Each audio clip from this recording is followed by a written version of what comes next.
Good morning. What's happening? First thing I will do this week is make sure the audio is working because last week I had a problem.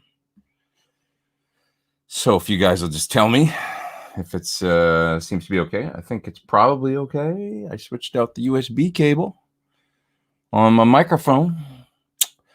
Do you guys see me? Do you guys hear me? You let me know. And there's already a, let's see here. Hey, there he is. All good, says John. Excellent. Thanks, guys, for letting me know. Yeah, I just want to make sure it's working. Last week it showed the mic was working fine, but it evidently wasn't. Let's move my camera a little here. How's everybody? A little bit of rain this morning in LA. Like spit, like drizzle, not real rain.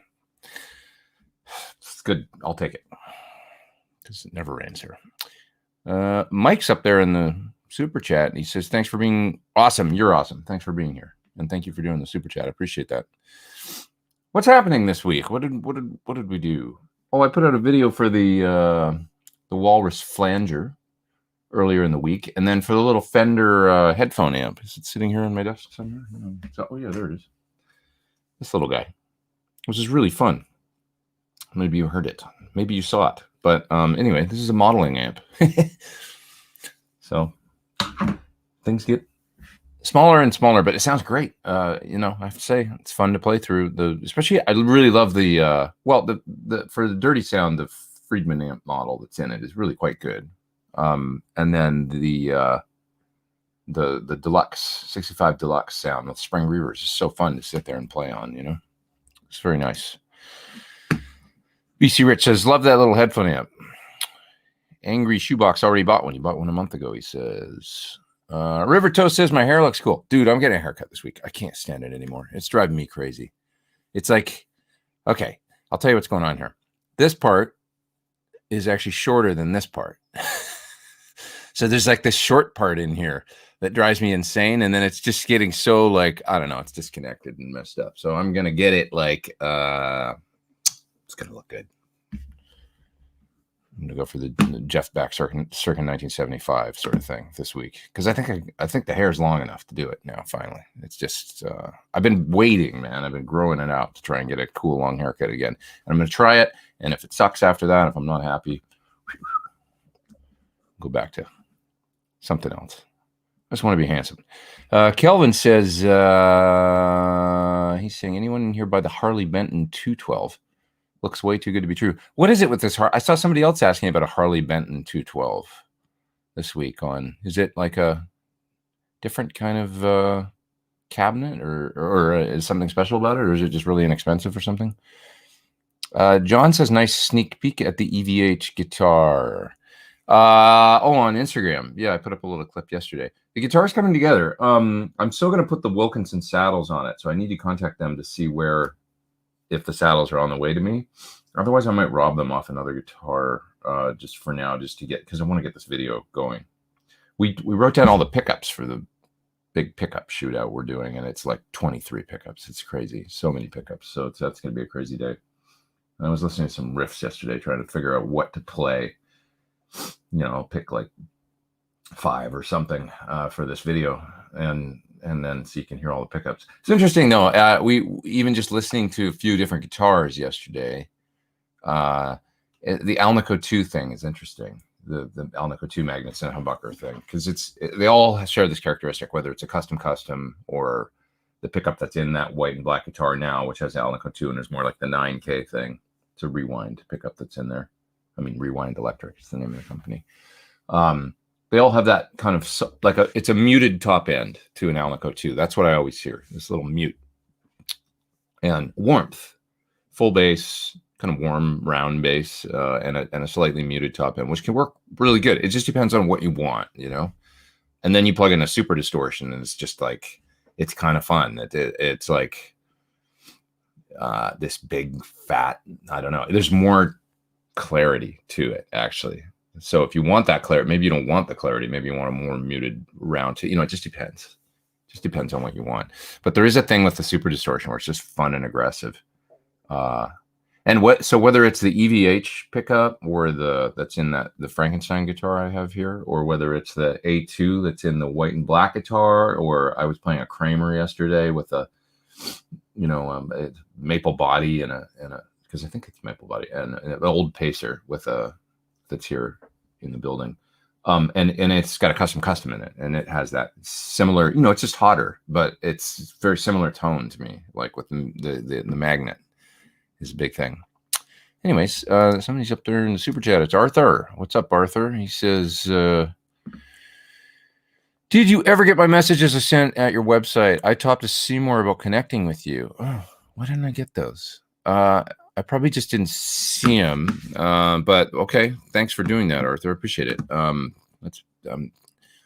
gotta deal with my email because it's just such a mess, and I miss emails all the time. Right now, I'm just trying to open it up, and so that I don't forget. Arthur, I will switch here. Just looking at my email, and I'm not. How long ago was it, Arthur? I wonder. So I'm not. I'm actually not seeing anything. So Arthur, just send me an email directly. It's Pete Thorn at Ymail. You can hit me there. Ymail, letter Y, mail.com. And I'm just not seeing the message, so it didn't get through to me. I searched your name in my email inbox, and it would normally come up. And sorry you had to do the super chat to tell me that. But anyway, I appreciate your help. Hit me up. Let's talk. I got to put on my glasses. What else we got here? Maybe he's hungover, says my knees hurt. Keep the lights low.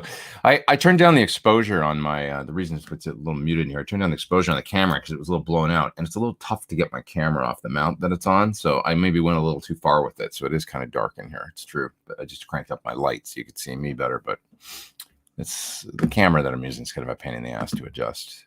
Yeah. What else we got here? It's a little dark in your place. I can turn on the lights. If there's complaints about the lighting, I will oblige. How's that? What else we got here? Let's see. Harley Benton 212 is V30s and really cheap. Well, I think everything they make is pretty cheap. That's that's Thoman's, we're going to do it as cheap as possible brand. And I think that, I don't know. I mean, depends what it's made out of and stuff, but, cheap doesn't necessarily mean bad or that it doesn't sound good. Obviously, remember those Bugera 1960 100-watt heads. It was basically straight up Plexi. And I mean, there's nothing fancy as far as the components go or whatever, but the amp was pretty sound, like as far as the values go and all that. I mean, Seriatone amps, right? That's what they're called, right? From Malaysia. Those are well-made amps, It's just, can be done. Let's see here. Coyote Stardust says that it's a inexpensive cab with V30s. It's like buying speakers and getting a cab with them. Yeah, just about. I mean, speakers are, generally speaking, they're about $99 for a V30, right? I think. So yeah, it's almost like you're getting a cab for $100 or something, right? Yeah, it's interesting. What else we got here? I just bought a Line 6 Bean thing, but the knockoff version for 40. Was that Harley Benton or something? Did they make that? I just saw my Line 6 Bean the other day. It's sitting on the shelf in the other room. I've had somebody helping organize my space around here, which is amazing because it's like actually I was able to get out of another storage space and just kind of consolidate everything. And I've been consolidating everything and organizing it all and getting it very dialed in. But one of the things that popped up was my old Pod Bean XT. And I remember I probably mentioned it before, but I remember taking it to the Philippines to do one of the larger shows I've ever played in my life in the Philippines on a Pod Bean. And it worked fine. I made my money and went home and had fun that week. I remember. Yeah. So somebody says he's got bad buffering where they are. Is the video's looking okay? Everything's cool. Sounds good. I'm paranoid now. I hope so. nobody else is mentioning it, so I assume it's okay. V Plus talking about the EVH Phase 90 and flanger sounds much better than the algorithms on the H9. Thanks for the tip. Yeah, you know, there's a thing about analog. You heard it this week with that flanger too, the Walrus flanger. If you watched my video that I did for that, there's a thing about analog mod and delay, and you know, it's just there's a juiciness to it that's, you know, it always just delivers. I don't know, something like a good Phase 90, I mean, a good old Phase 90, and they're not all the same either. Like, you know, you listen to the different Phase 90s through the years, they change a lot. It's interesting, like the script and the 90s ones. The 90s ones, to me, they have a little more of a defined sweep. And maybe that's the standard newer MXR too. Maybe all the way up till now, that's the way they sound. I don't know. I'd have to listen. But I remember I've got, for some reason, a couple from the 90s, the block logo ones. And they sound really good. They just don't sound quite as diffuse in the sweep of the phase. They sound a little more like a defined kind of phasing sweep. And the older ones have this gooey kind of, you know, a little more diffuse thing. That's cool.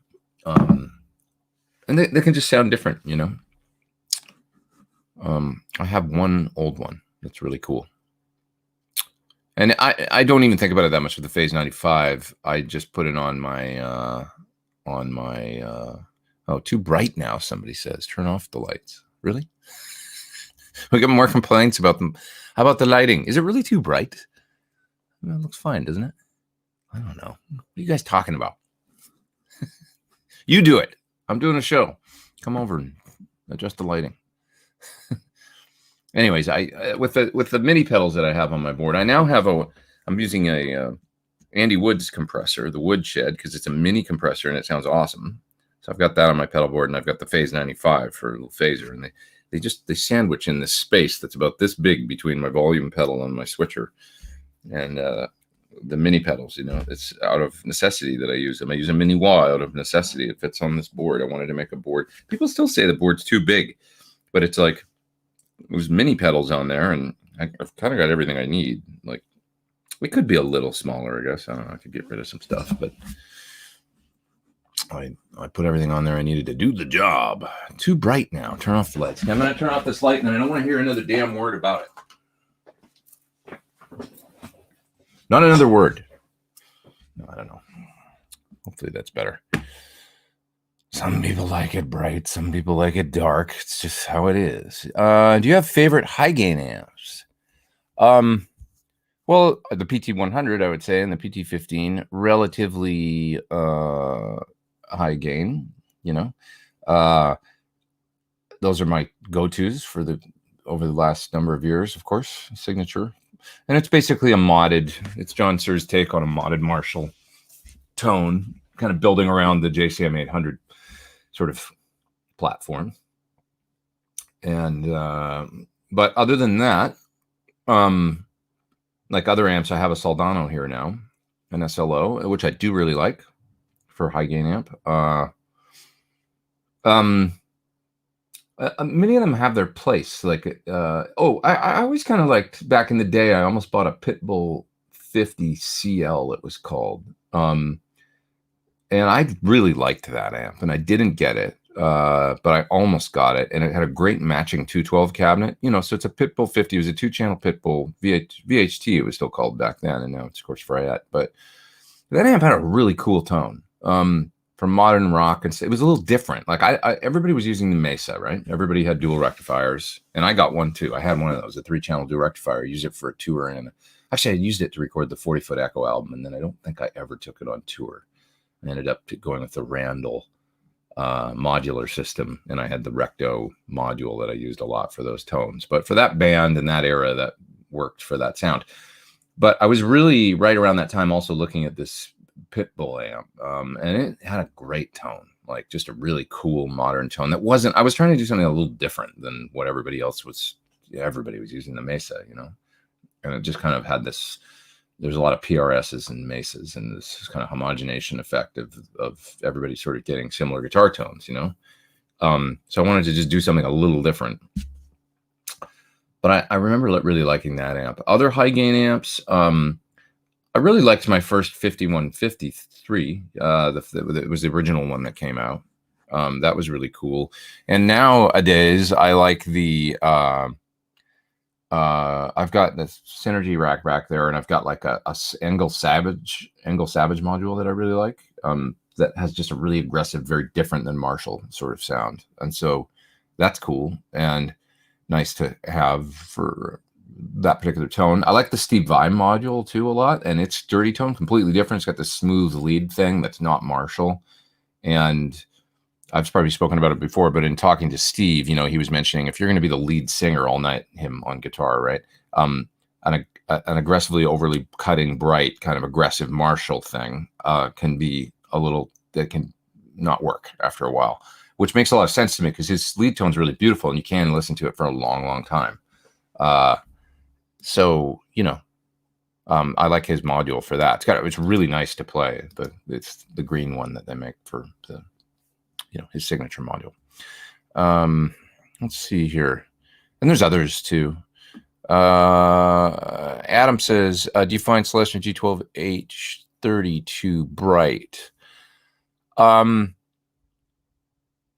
Sometimes it depends on the amp. I like the G12H30 Creamback 75 because although it's got the brightness of a 30, it's very balanced and doesn't seem spiky or annoying to me. It always sounds good to me, and in a 112 it works great.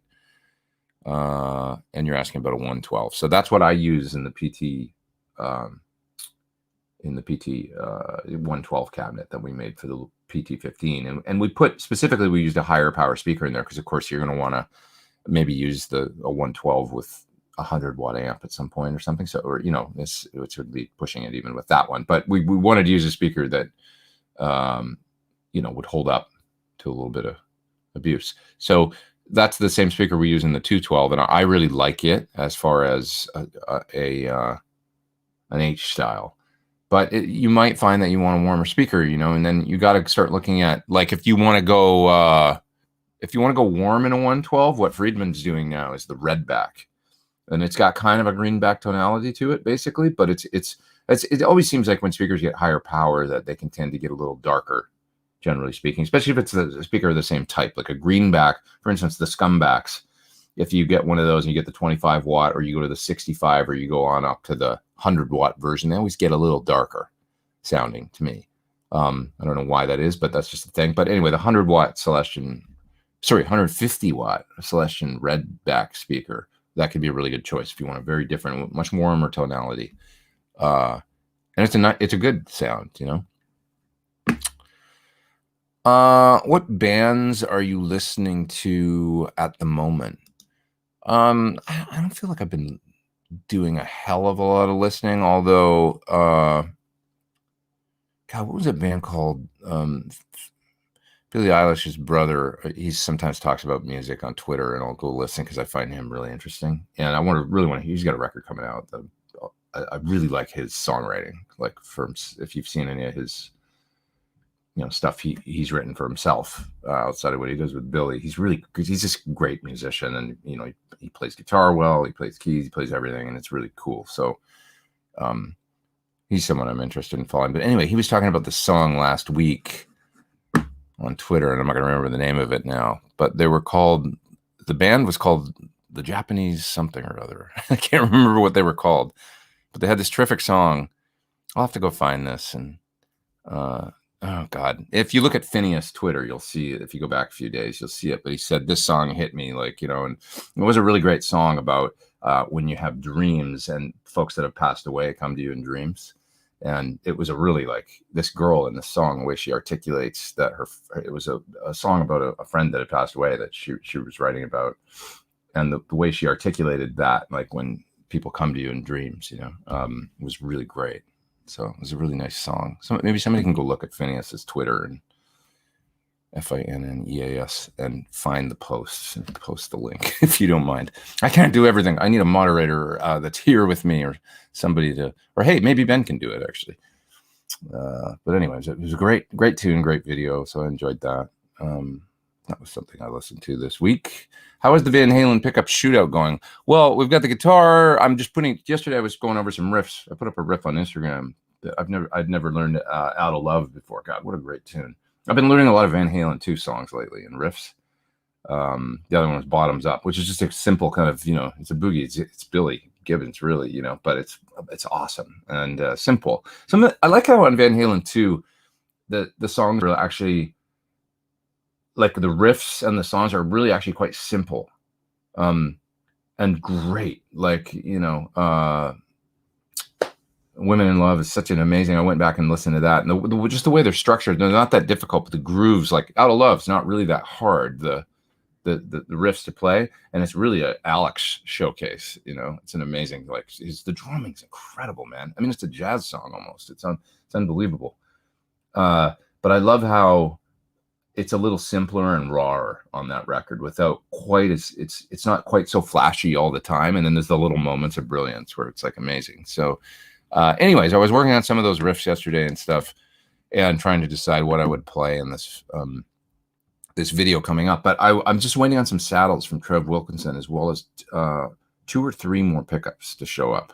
So I've got almost everything, but I'm waiting. Everybody wanted to hear a Bare Knuckles, so I talked to the nice gentleman over at Bare Knuckles, and he's sending over a VH2 pickup to include in the Shootout. So I'm waiting on that to come, either in England, so hopefully sometime this week.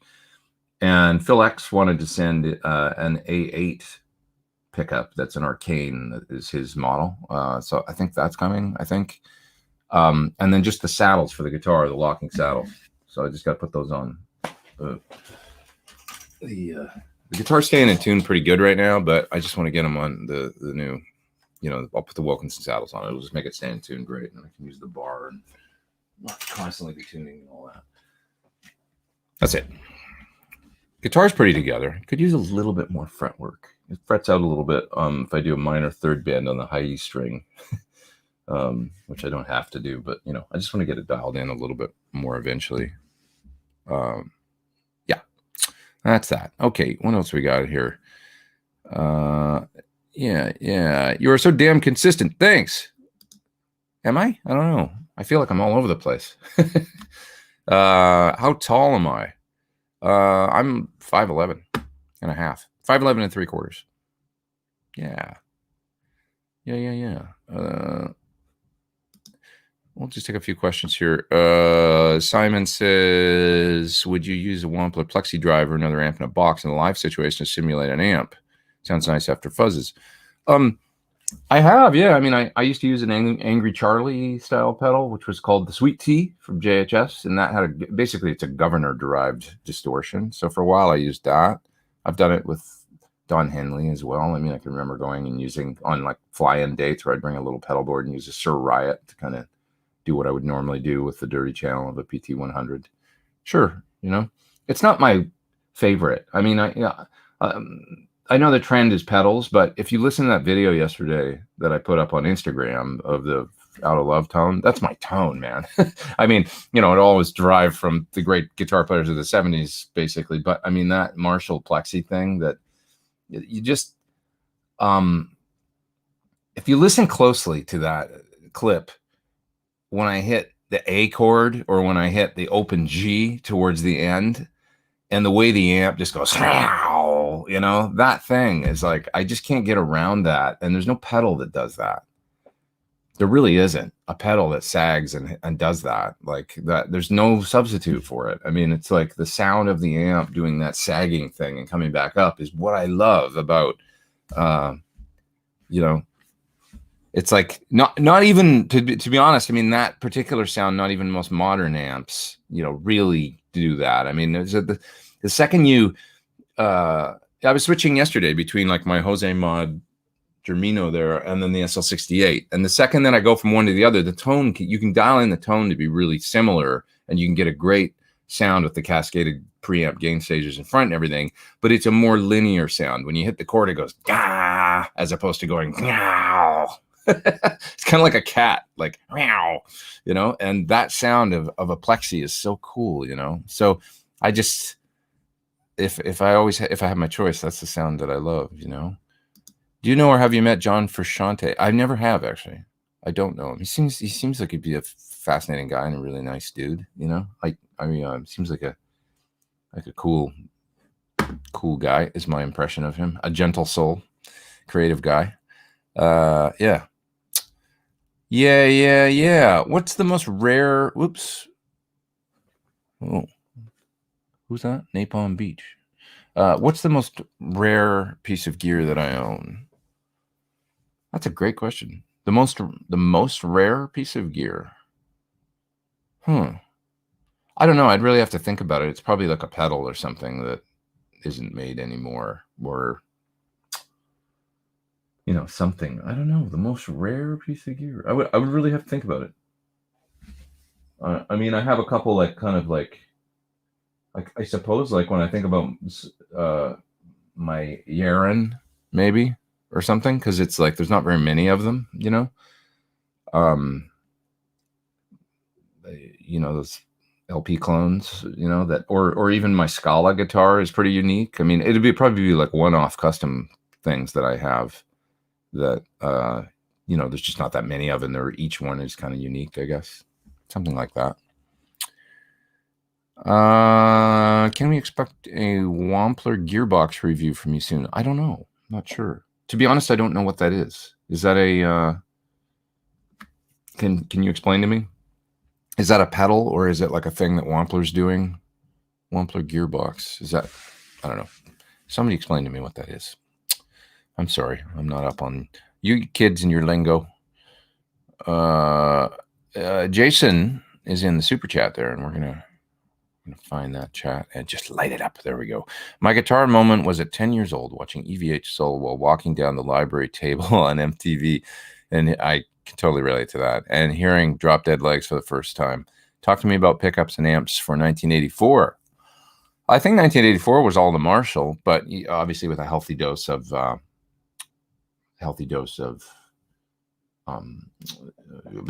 Eventide harmonizer by that point. Pickups, it's a great question, and even what guitar is actually on that record is a great question. Like whether it was a lot of the Frankie or maybe some of the new things he was playing with the Kramer reproductions and stuff by that point. I would say that the pickups are sort of veering in the direction of either the hot A2 thing or maybe a JB, or it could be a 59. It could be, because it's hard to say like what he was doing right around then. But certainly Hot for Teacher is a 59V with PAFs. So we know that for sure.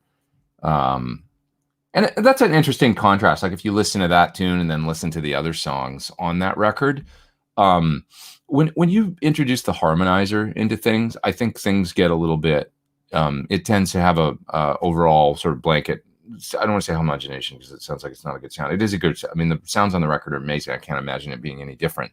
But, is the tone really that different on Hot for Teacher to Drop Dead Legs to Girl Gone Bad? I don't really think about it that much, to be honest. And even though those are probably, some very different guitars going on there, so, and that's because of in the later on, when you put the pitch shift on things, it can, it's definitely the Marshall, and it's definitely, there's some harmonizer on there. And then what guitar, it's kind of like, I don't know that it comes through as much just when you do the pitch thing. So that's the only thing. I still love the sounds though, but I can hear the differences less is I guess the point that I'm making. And Paul says, Cornell, Henley, and Linda Perry, you were my idol. All those folks. It's true. I did some work with them. Thanks, man. Some fun times over the years. Guitar Doc is there in the super chat as well. Have you ever played through a Cranked Mesa Strategy? No. I used to have a 295 though. Used that for quite some time. Guitar Doc says, need your advice. Have an SL67 using a claw and overdrive in front, wanting a boost pedal or other overdrive to stack for lead volume boosts. Well, I don't know how much volume boost you're going to get if you're not running the SL67 relatively clean. Yeah, I'll tell you, a beautiful thing with Sir Amps is their Cocoa Boost. I mean, it's a pretty great thing, man. If you want a really fun pedal that's not the norm, and you want to boost volume, and you want a more try the Cocoa Boost. Get something that maybe not everybody else has, but honestly, it's such a great sounding pedal. It's a mid-range boost, you know. It's a little bit like using a treble boost, but it's not as crazy and aggressive as like a Range Master or something. Although you can get a ton of gain boost out of it, but it's more focused in the mids. But it'll make your amp scream, and it'll make the notes just take off on the neck, like Cocoa Boost. Tell me I'm wrong. Get one and try it. Because if you've already got a Klon, the other thing you can do is, of course, go the Screamer route and get the different flavor of. I would suggest the JHS Bonsai because you can do OD1 even with it, or you can do TS9, TS808, TS10. It's a great pedal across the board, really useful Screamer type from JHS. But yeah, I would go that way if you want different. If you want that flavor, the Tube Screamer or OD1 style, or go for the Cocoa Boost, the mid range thing. It's so good, honestly.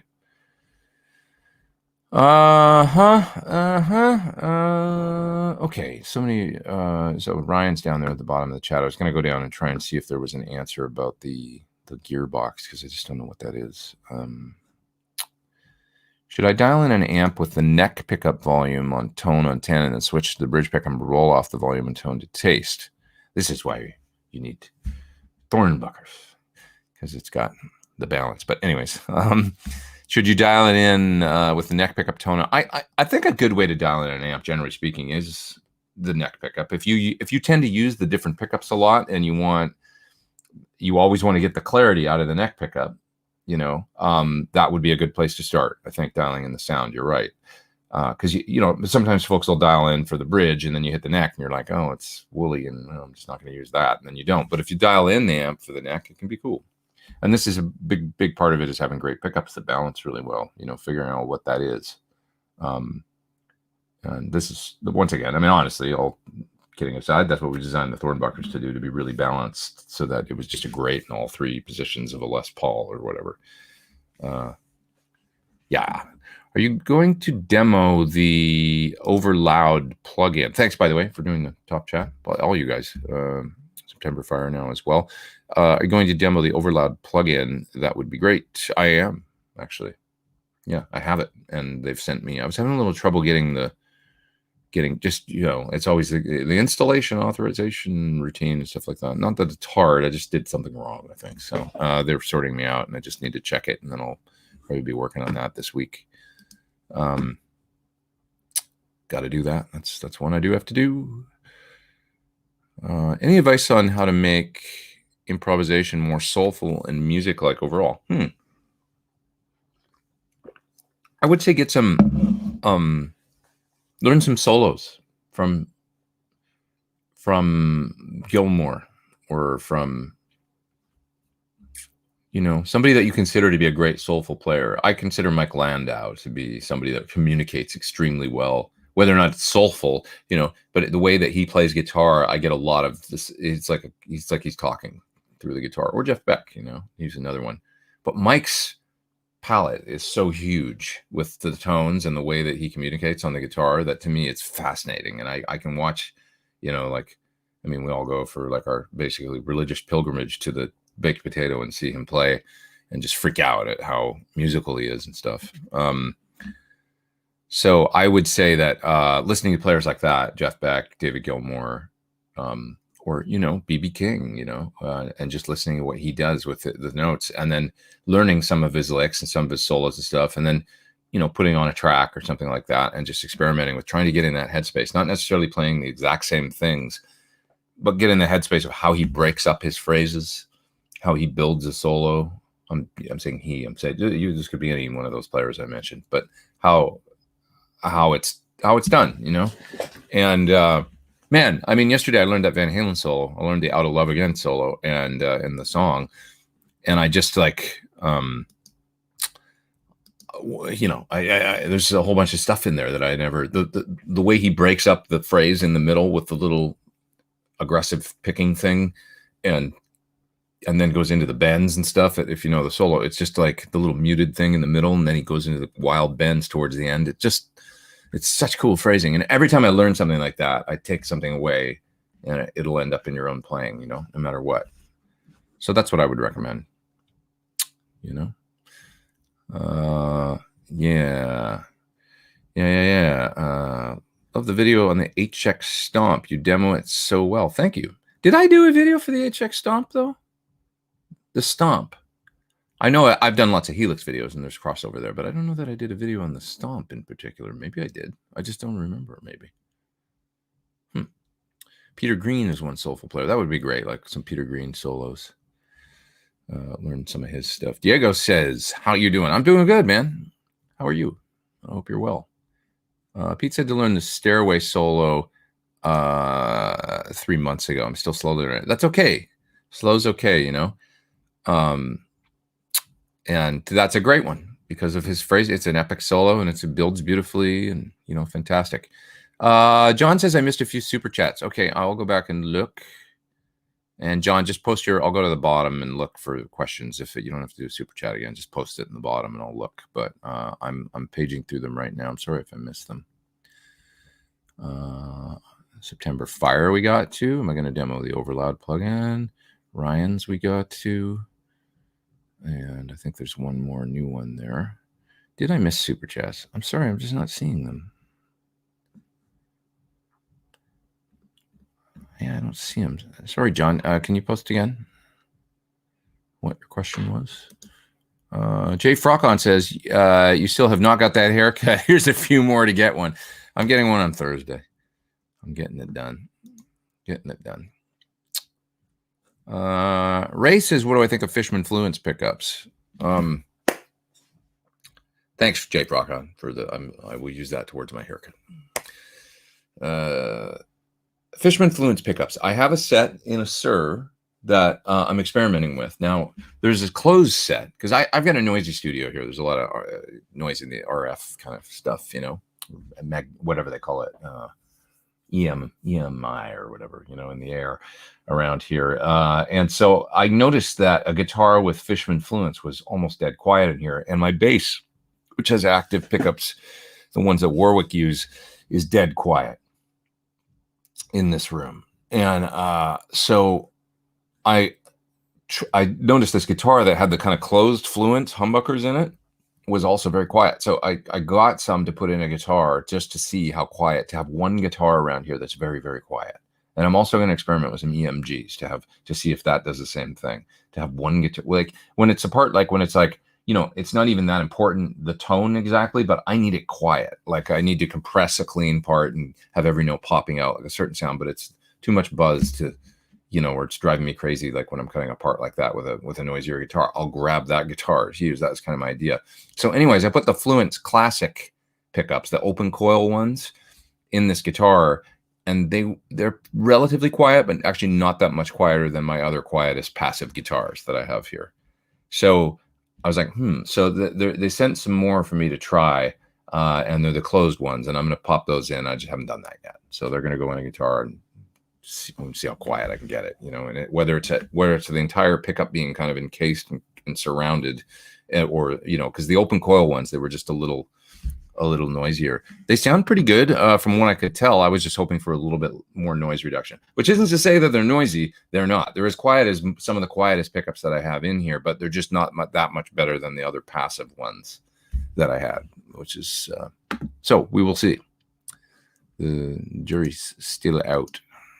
The jury's out. Have you ever thought on building a custom guitar? Well, I mean, my Surs are all custom guitars, really. My signature model started as a custom build, custom order, spec'd it out, and, you know.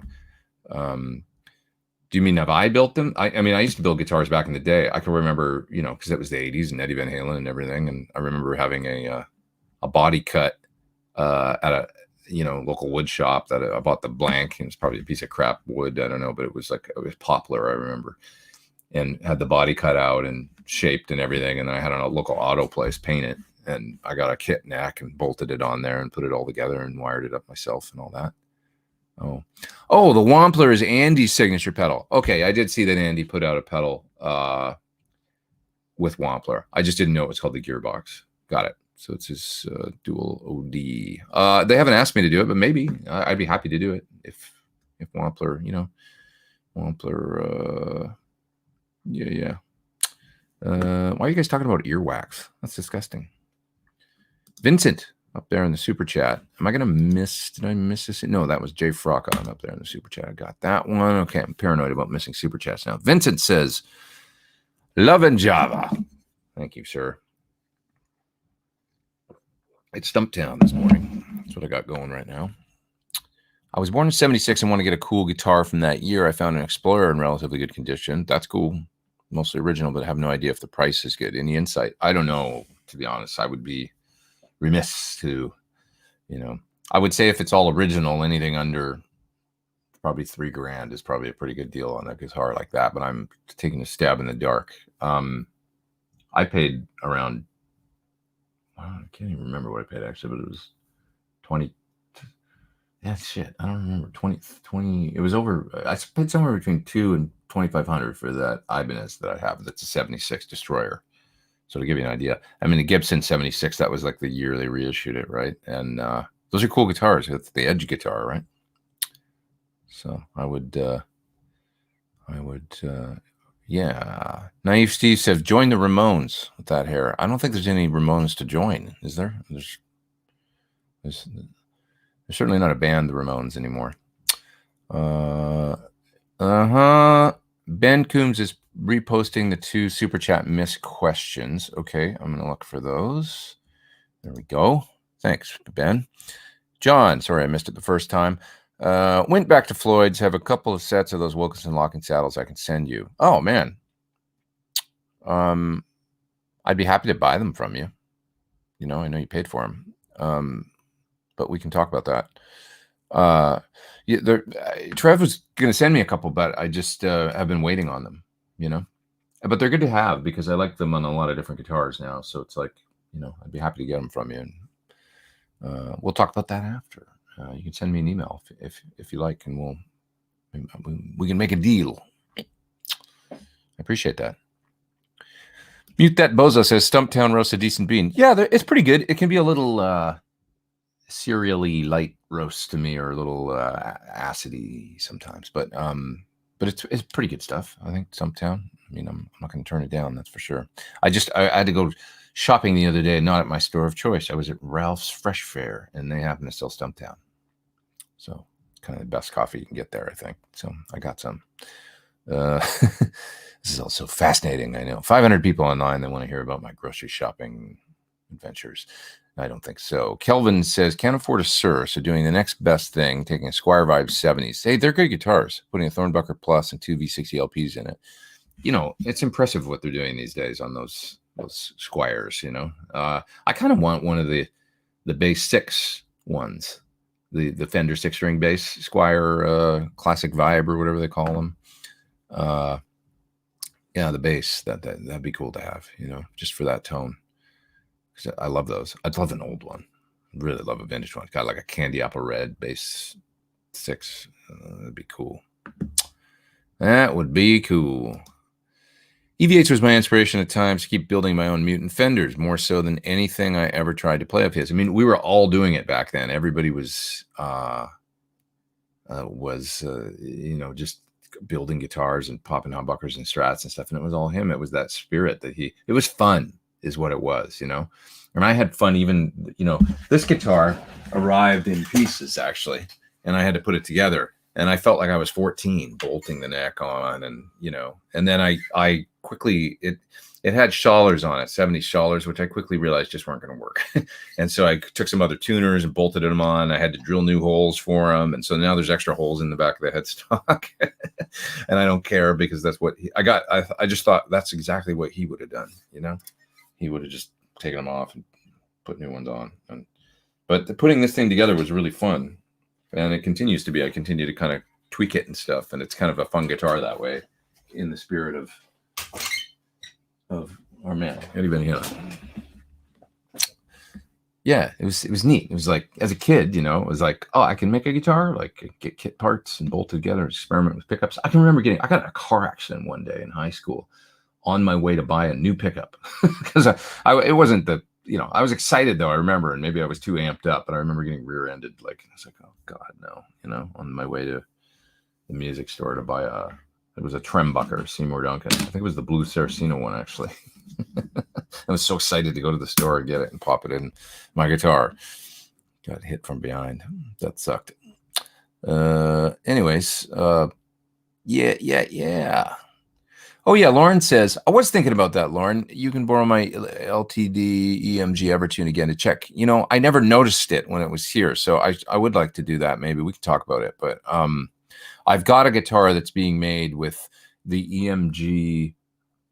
It's kind of the Lukather set, even though I don't even really know if he's using them now. But it's an 85 bridge, and then the kind of hot classic singles. So it's a hum single.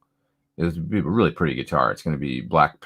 It's a Sir Classic with a black pick guard and the black EMGs, and it'll be Inca Silver, I think, was the color that I ended up picking. So silver strap, black guard, black. It's going to be really cool. Roasted maple neck, all that. The dark fingerboard. But yeah, I just need to. I'm just experimenting, trying to get a real quiet guitar. So, and actually, Steve mentioned to me Lukather. I texted him or something, and he mentioned to me that was why he went to EMGs in the 70s, was because of studios, and he was doing a lot of studio gigs, or 80s, I guess, early 80s, whenever he switched to using some of them. Angry Shoebox is asking about, do I have any pics of a first guitar? Which first guitar? Was it the one that I was saying that I built or something back in the day when I was a kid? I don't have anything like that. Taylor says I missed a super chat. How am I missing all these super chats here? Ben says, sorry about that, guys. Pro cellist, but I play weekend guitar and love your show. Thanks, man. And know of any pedals amps that have sag control, like a voltage sag?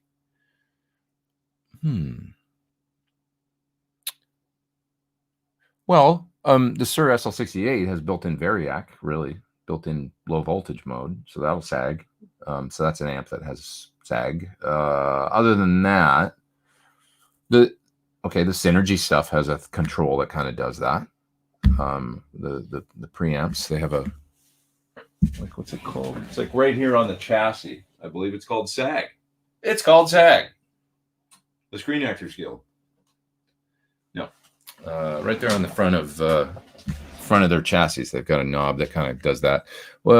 Pedals, not really, but I know there's some pedal power supplies that will let you sag the voltage going to that pedal down as low as like 5 volts or something. They kind of emulate like a 9 volt that's dying. I believe some of the Voodoo Lab stuff has had that for a long time. That's what comes to mind, and I hope it's helpful. And I'm sorry I missed your super chat the first time. I'm not going to miss any more, damn it. There's James up there, and James Steinbach. And he says, check out Float Like a Buffalo, incredible funk rock. That sounds cool. That sounds good to me. Oops. What exactly is sag, says Thomas. There was that. Thank you, man. Thanks for the super chat. Appreciate that. Float Like a Buffalo. Everybody remember it. Go check it out. Remember. What exactly is sag? Well, I think of sag as when lower voltage, or at least somebody trying to create the effect of lower voltage, or actually doing lower voltage in order to, usually the effect is like less headroom. Overdrive comes on sooner. Maybe sometimes a more tactile feel under the fingers at the expense of some tightness or aggressive attack, generally. Yeah. Can you tell us about using compressor pedals, an alternative to a volume or gain boost for guitar solos? Well, I guess like when I think of the Origin stuff, some of their pedals, like the slide rig and the Cali with the 2 Cali 76s, or even the single ones. I mean, the thing is, I guess Little Feat back in the day used to do a thing with a couple of ganged 1176s for the slide tone, and it gives you almost the impression of overdrive, but the sound is relatively clean if you use a lot of compression. Overdrive compresses. If you were to look at an amp when it goes into overdrive on a scope, you can see the edges getting round off. So you can see the sharp peaks of the wave or whatever, and then you can see the edges as the amp's getting driven harder they're getting rounded off, and that's it can't deliver any more clean power beyond a certain point or whatever. So it's clipping the edges of to the point where when it's really distorted, they'll be square. And that's what a compressor essentially does, is it only lets the signal go so far before it grabs it and then reduces the volume of it, right? And then as the sound is fading, it gradually lets go, and then that sound comes up at the same level. So that's essentially what happens in an overdrive pedal and an overdriven amp. And so the effect of compression is not unlike at least the volume leveling effect of it, the sustain that it can create and the clipping of the hard peaks. It can make parts seem like they just jump out of the speakers more, or something, or you can push them forward in volume more because now the spiky, I don't know if this is what you wanted to hear, but essentially, hitting a compressor pedal in front of an amp that's maybe already, on the edge of breakup or something can give you a nice solo tone. I mean, there's John Mayer, I think, uses a fair amount of compression sometimes when he plays his solos. Andy Timmons always has that Carl Martin compressor on, I think. Now Andy Wood's got, a lot of the country guys like it because obviously it's cleaner, the tones. And it allows them to play very quickly and cool phrases and stuff like that, and evens out the phrases. It helps you a little bit, no compression can sound like an acoustic guitar or something, it can be like difficult to solo on. Essentially, you hit the note, pops out really loud, and then fades instantly.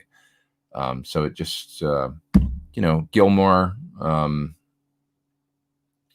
don't know. Did Knopfler use compression much? He probably did, right? He must have. I'm not sure about that, actually. But anyway, Pete Townsend's another guy that, Dynacomp on his pedal boards a lot.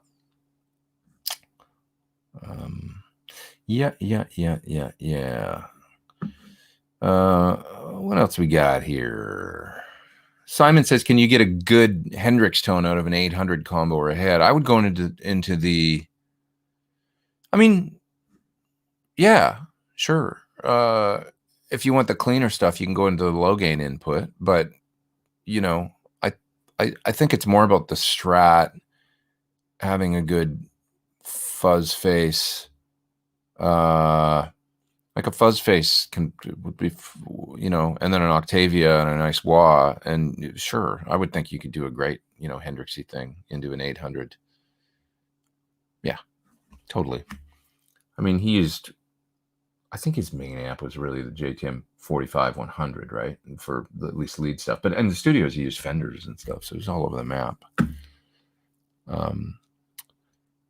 But yeah, any Marshall will kind of, I'm not going to say they're all equal, but an 800, a super lead, a JTM 45, you can all get them into the kind of the similar, at least workable sort of territory where it's like, yes, that's the Marshall sound. And there's differences in between them, obviously, some pretty big differences, but you could dial them all in so that the same player if it's a good player, I could use a JTM 45 on a gig or a super lead or an 800, depending on, or even a JCM 900, which I've been stuck with many times. You just dial it to be like, okay, that's as close to that sort of Marshall-esque thing as I can get with this particular amp, the sound that I think of, and away you go.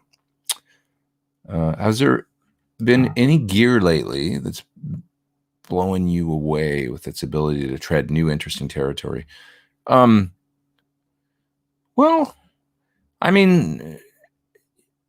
yeah, there's some great stuff. I really get on good with the Quad Cortex as far as a new piece of gear that is fun like that, and all the way down to this thing. The fact that this thing has great amp models in it and effects, and I could sit in a hotel and be perfectly happy playing through this. That's kind of, to get a credible amp and a nice spring reverb and a nice harmonic tremolo and all those sounds that you can hear it in the video that I did for this thing this week. But that's pretty great. I really think the PT15 is still, to be honest, I think we did a great thing with that amp. I was showing it to my friend Jason Orman this week. He plays with the Alanis Morissette, and they're all on in-ears and stuff. And I was showing it to him, and he's I forget sometimes because it's been around for a little while, but I think we made a great tool with that, just in the fact that, you don't need a cabinet with it, the built-in IRs. Just doing the digital stuff on the back end, but giving people a killer tube amp, that they can use anywhere with a cab, without a cab, I think is a great thing. So I'll toot our horn. And we're working on new stuff that's rad too. That's coming along.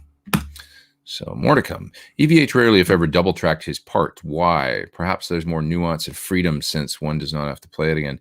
You know, in listening to Van Halen 2 yesterday, it's interesting how there is a few overdubs that creep in and come in the other channel. And I will tell you this. I heard a little while ago the master tapes from some of the songs from Fair Warning as well as 1984.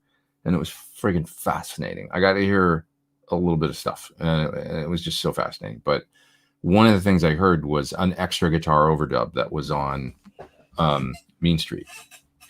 And so, do you know, if you think about the end of Mean Street, how there's the part that comes in the right channel towards the end as the fade is happening, the little lead guitar on the outro, that is a complete track that runs through the entire song. And I got to hear it. So there is a double. It just didn't get used. And it didn't make the mix. And when you hear it, you'll know why. Or you would know why. It kind of didn't work, is the reality of it. And so the genius to me in the mix was whoever, you know, probably, you know, Ted and, you know, like to be able to pare it down and go, this is too much. But we'll use this little part at the end because that's beautiful, you know, and to know that and give us the mix that we all know now. So why didn't it work? Well, Eddie, okay, first of all, I think a lot of the times they're kind of famous for tuning to themselves. So they would literally like tune the guitar to the bass or the bass to the guitar, I think, and then go out and do a take. And so a lot of their stuff is like Van Halen 2 is all somewhere between like... Is it? I think I had to. Yeah, it's sharp. It's not E flat. It's like I had to tune yesterday when I was learning the Out of Love parts. I tuned it almost 40 cents flat in transcribe to bring it down enough so that I'd learn the parts. So the whole record seems to be like that, where it's all somewhere between E flat and E. So trying to do a double, like. If you go out for lunch and come back, the guitar is going to be not quite in tune with what you cut, you know? So it's like doing the overdubs and stuff. I just think it was maybe my point being on the part that I heard on Mean Street, it really didn't work. And part of it was that it was a little bit out of tune. It was like painfully, like if you heard it, you would know what I'm talking about. It was like, ooh, I don't like that, you know? And it just didn't, you know, they tried to do something that worked and then it didn't work. And then somebody went, well, we're just going to not use that. And it's fascinating, but it's because of part of that, maybe the tuning thing. And then also part of just because of the way that Ed played, there's a lot of like bending going on and stuff and kind of like in his chords and some vibrato and stuff. And even when you hear the parts soloed, like you hear those occasionally, you can find them on YouTube, like occasional soloed out parts. You can hear some things in isolation that are a little bit out of tune, you know, like did the same thing with Jimmy Page or anybody back then, but where you hear it and it's like, oh, it's a little bit, it's just, and the chord will go by and you don't even notice it in the mix with the vocal and the bass going on and everything, but it's a little, you know what I mean? Yeah, so all that all adds up to, I think doubling was maybe problematic, you know. Obviously they did it on the Gene Simmons demo though, with Gene producing, he made them do that and stuff. And it's not really like, it's not the sound that we all know. And it was a very sort of generic rock sound. That wasn't that cool. So I don't think for Van Halen, it didn't sound, you know, it sounded more like, well, I was not taking anything away from them, but it sounded just more like Kiss production, you know? Right. So, let's see. Did Eddie fret hard? You know what? I really don't think so. I think his right hand, I think, was aggressive and also maybe at times not. It was just a lot of control. He had a lot of control is what it was. Like a lot of control in his hands, you know, whether he was playing aggressive and then not pushing too hard over here. I mean, he had the amazing ability to keep the guitar really relatively in tune, as much as I just said about some of the tuning variation with the tremolo, the way he was using it and stuff, even pre-flared Rose is pretty amazing, you know? So, Bursley says that little Fender simulator device is really tempting. It's great, man. I mean, it's really cool. Yeah, I hope it's better than Vox and Plug. I would say it is. I like those little Vox things, but this has more options, you know. There's more sounds in there to be had, the effects and everything. So the little Vox things are neat. They're just not nearly as, this thing has 12 amp models in it. It's crazy. Yeah. Okay. What else we got here? Do I know about Chris Cornell's use of divided by 13 amps? I do. That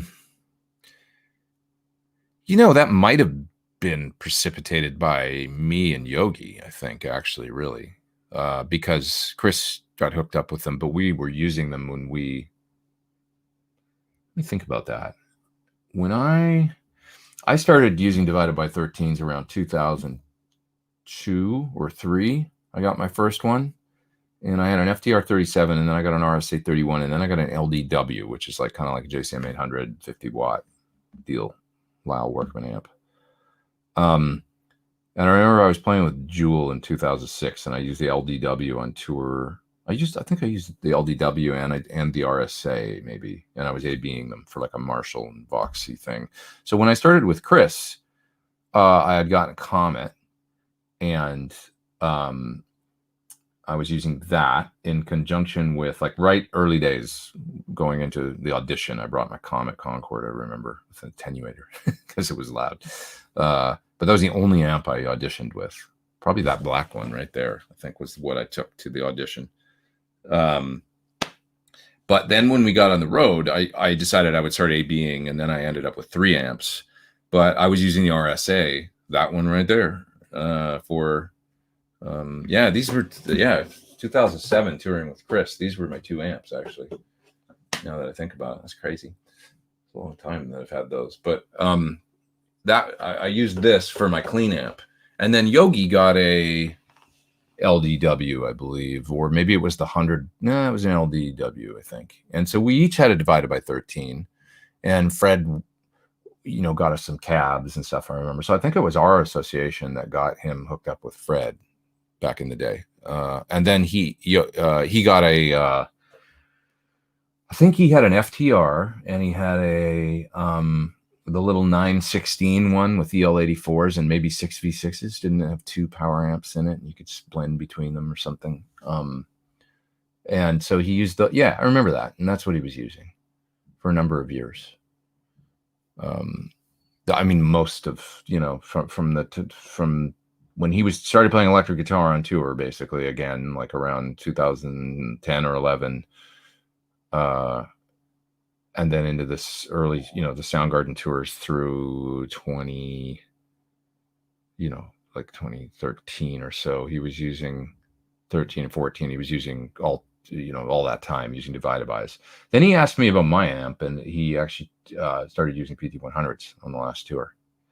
So he had 2 PT100s and 2 PT cabs on the last tour. One of them is mine, actually. He borrowed a cab and a head from me. He bought one or 2.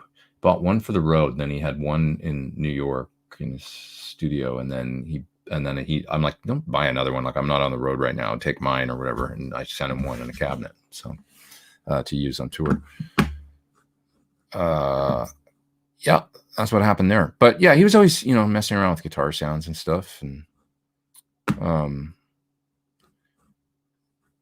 so what else?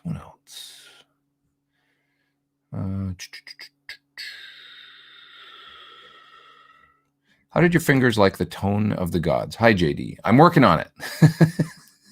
JD's got a pedal that he makes, and it's from Australia, and it's a combination of a high voltage boost with EQ and a Jan Ray style, I do believe, drive, and then another preamp section in it. You can kind of switch them out and stack and do different things with it. So video coming, my friend. I promise.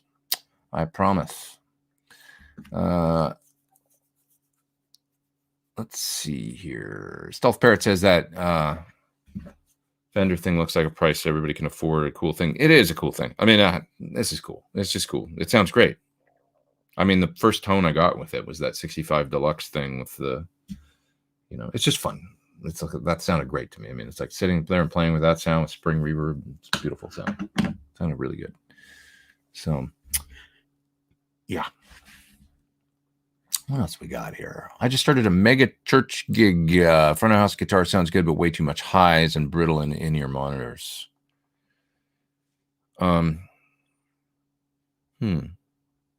interesting. I wonder what kind of in-ears you have. You know, it's so dependent on your, like, God, no two in-ears are, it's just like you might as well be talking about completely different speakers or anything else, right? I remember getting some in-ears that had a while ago that was like the company's flagship in-ear, and it had like 11 drivers in them or something, and all I could hear was bass. I was like, these aren't going to work for me. I can't hear any guitar in these. And they, oh, you need less drivers. You want more mids, you know? And so I got the 3 or 4 driver version. That worked good. But, you know, it really depends on your in-ears. And you don't want to be dialing in your tone for your in-ears, because now you're affecting the front of house, which is what everybody hears. You got to enjoy it. But the trick is to pick in-ears and pick a setup that sounds good with it sounding great in the front of house, right? You don't want to have to alter it. That said, you can alter the EQ on your in-ears usually from the desk, wherever the monitor desk is. You can do some things for your mix. I tend to drop lows out of in-ear mixes, to be honest, because I tend, you know, on stage when there's subs under the stage and all that, you're getting the low end there, and then in your ears you don't need more, really. I find like I can hear the bass amp on stage, and I can feel, generally speaking, you know, that kind of thing. So I'm cleaning up in-ears by usually doing a high pass filter at, you know, 80 or 100 to just get rid of everything down there, and then also maybe doing a dip at like 200 hertz or something in my in-ears. I'm talking a master EQ on the whole mix going to my in-ears, and sometimes I'm boosting top end to try to get a little more clarity out of mine, but that's just my in-ears, so it's hard to say, you know, what it can be. But I would just say dial in your mix for front of, maybe you're using, what kind of in-ears you're using? Are they like single driver, like kind of not great? Like you should probably get some that sound, you know, it's worth the investment if you're going to be doing a gig all the time. For somewhere between $700 and $1,000, generally speaking, you can get into a set of ears with at least 3 drivers. And, you know, the more drivers generally I've found, the more bass. That's what I've found, which isn't always a good thing. I don't believe you want to be putting a ton of low end into your right there, you know. It doesn't sound as loud. It's not painful to listen to, but it's damaging you, you know, I think. So you want to be careful about that. But if you're using, you know, a set of generic ears that are like Shure's or something, they're single driver or even double, but they're not, you know, that the other thing about it is that I find the seal that happens with molds, you get more lows than just if you put the generics in and they've got the little foamy things on or whatever, and they stick in there. They're never as full sounding as you know, when you get the mold done and an audiologist and the in-ears go in, they seal, and then it just creates this coupling thing where there's all this low end, you know. So it could be that, you know, that you're just hearing top end. I don't know. I'm guessing. I'm doing a lot of guessing right now, though. But what it could be. Yeah. Okay. What else we got here? The Mean Street riff has endless bending, so it would be impossible to double. Well, he did it, although it wasn't a straight double. It was a different part, which also created, because there's a lot going on rhythmically in there anyway. So the other part that was going on was it wasn't. It was, you know. I don't want to say. I mean, I love Eddie, what he did, you know, but sure, he probably came up with things in the studio where Ted had to go, you know, and then, you know, Eddie was like, no, I want to do this or whatever. And however it ended up working out with their creative team, you know, I do believe there was a lot of, you know, Ted Templeman and Don Landay, whatever worked out. And of course, Dave, he was an editor, you know, I think he ended up cutting what would have been 5 or 6 minute songs down to 3.5 minutes. And however they worked together, we got that magic of the chemistry of the whole thing, you know, and Eddie's, you know, brilliance being shaped by the other band members as well as the producer, the mixer, and stuff like that, and distilling down into what we got, you know, which was some amazing music. So, anyways, only overdub I remember on Van Halen 1 offhand was "Feel Your Love," or do you mean Van Halen 2? Oh no, that was Van Halen 1, of course. "Feel Your Love." No, there's other overdubs. There's the electric sitar on "Ain't Talking About Love" is on the solo. He doubled it. What are the other? There's other overdubs on. On Running with the Devil. The solo is overdubbed. So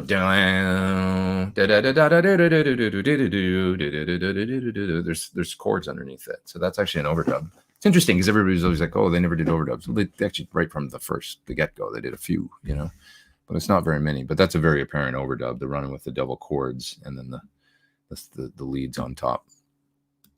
And it's interesting on the original version, because I have the multi-track of that. That's the one song that kind of circulated around and the multi-track got out somehow. And so I have the multi-track of Running with the Devil with alternate vocals and the whole 9 yards. It's amazing. But the solo, especially I can't remember if it happens the second time, but the first time, that part, it's really a bridge. I mean, it's not even really like a solo. It's kind of instrumental bridge. It goes around twice. And then they obviously did a tape edit or, whatever, because it is the take, but I think they cut it out, at some point it got cut out, but I've got the full version with the double solo. It's interesting. Travis Fritz up there in the super chat. Let's see. Where are you? There you are. Synergy Syn 2 plus 2 modules through Mesa 295. I want to cover a wide range of tones. Thinking Freedom BEBB. Yeah, that's good. Wondering about the other Morgan. Yeah, I mean, what do you want to do? It's like the BE gets pretty high gain. So with the BEBB, you got to clean and dirty there. Do you want the Vox thing? Yeah, you could do the Morgan then. That would be cool. And is the BE enough dirt for you? Or do you need another high gain sound? Because basically right there, you've got a pretty good, Fendery Marshall-y thing in that one module. Like I say, the Vi one is really nice too for a different thing. It's got a really sparkly clean that's beautiful, actually, like hyper blackface kind of clean. Talking about the green Steve Vai module, but then the lead tone is quite. If you want a nice, smooth, high gain lead sound, that could be really good. You'd have two cool clean channels, and then you'd have the BE for the Marshall-y rhythm, straight up good Marshall tone, and then you'd have this alternate lead sound that if you put some echo on it, it's. I think look at the Vi one. It's nice. I don't know if it's anywhere near what you need. If you need that high gain kind of lead sound, but it's got a unique sound to it that is cool. It's easy to listen to. I'll put it, and it's fun to play. Yeah. What do we got here? Hope that, and thanks for doing the super chat, Travis. That would be my suggestion. The only other ones I can think of are an alternate high gain. Like I enjoy the Angle Savage because it's got a grindy high gain thing that's different than the other ones that I've found. I like the VHT, or sorry, not VHT. Stevie would beat me up if I said that. The Fryette. The Deliverance module. That was really nice. The Pitbull was cool too. But they've got a nice, but I don't know if if you want more variation, I would say the Steve Vai one is really different, Anyway, thank you for doing the super chat. Appreciate that. Will J Rockstar says, Pete asked last week, but caught your show just as you were leaving. Curious about what replacement neck for an 87 ESP Kamikaze. Well, I would look at Musicraft. They seem to make nice necks. They made the neck that's on my black Particicaster. Yeah, look at Musicraft. See if they've got something that they can offer for you. It seems like there's lots of options on there where you can pick roasted, non-roasted, different fret sizes, lots of shapes and all that. But I would say that would be a good place to start.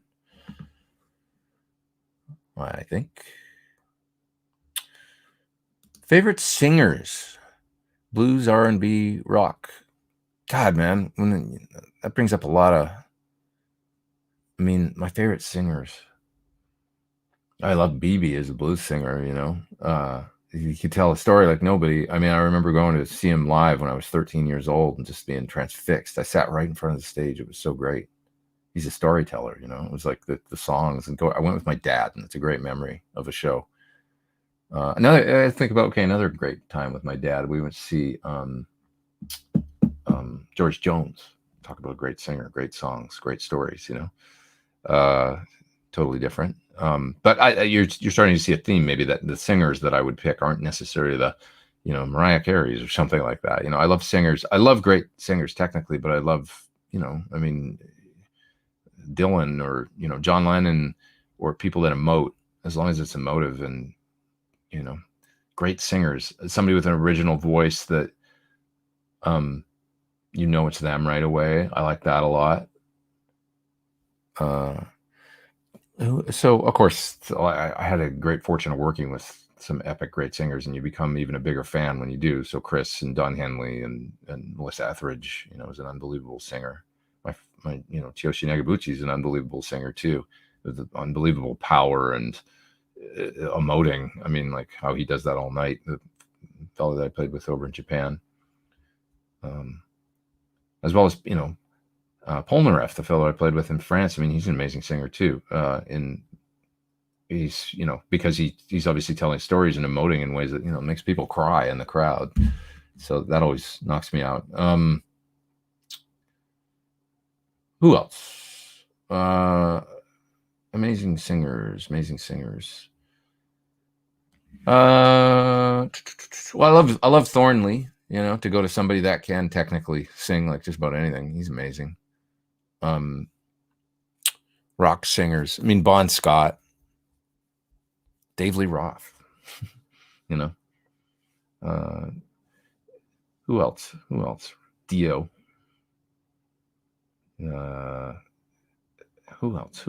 I don't know. Those are the ones that are coming to mind right now. Katie Lang, amazing singer. God, amazing singer. Just to jump all over the place. Let's jump all over the place. Why not?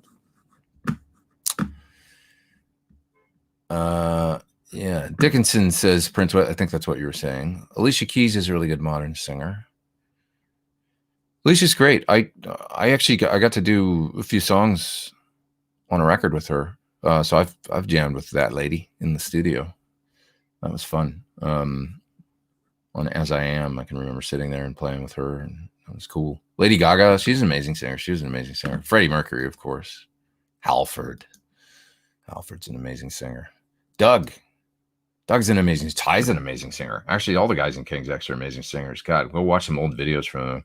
Those old videos when they were on like the Dennis Miller show in the early '90s around Dogman, as well as SNL. I think they were on. God, I mean, listen to King's X. It's just like holy shit, Phil X. Phil's a great singer. Jeff Buckley. See, Jeff Buckley, because it's like he was one of Cornell's favorite singers and good friend, I mean, he's so great, You talk about emoting. That show that you can watch on, if you've never seen it, watch the Buckley concert from the Metro in Chicago that's on YouTube. Man. Ugh. Holy hell, So good, right? Miles Kennedy. Miles is a great singer. Totally great singer. Best bang for the buck. Don't forget the lady singers. Well, Katie Lang. I mentioned Katie Lang. And Melissa Etheridge. Great singers, man. I'm going to come back to that question. Other great singers, female singers. Let's think. I mean, I love Billie, man. Billie Eilish is a fucking great singer. Come on. Give me a break. That girl can sing. She's a natural singer. Like, I've met these people in my life where you just know, they open their mouth, they just sing, and it comes out, and there it is, and it's always been that way. And it's like she's one of those. She's just an amazing singer. Just when you see her sitting and messing around and stuff, it's like she reminds me of my friend Summer Rose in that sense. Who Summer was a girl that I was in a band with, and she sounded a lot like gruff, great, big range, but Janis Joplin kind of thing going on. And Summer could just sing like that from the time she was like 3 years old. She just sang it. She could emote and sing, and it was there. But anyways, there's some great singers out there, man. There sure is. Okay, best bang for the buck for a good distortion pedal. The Riot, I mean, is awesome.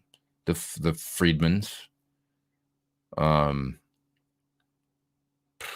mean, there's other ones, but it's hard to beat those. I mean, Riot sounds great. Let me think. Other distortion boxes. I mean, I love the number 5 from. It can't be expensive from if you can get one from Sinvertech. That's an amazing distortion box. Number 5 drive in its various incarnations.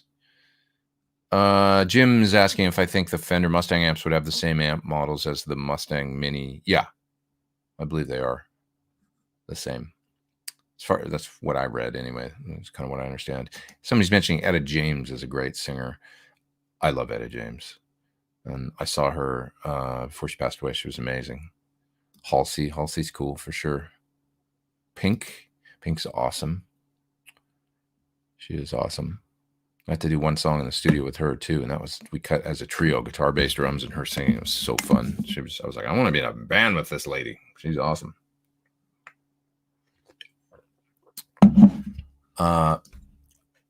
Lou's up there in the super chat.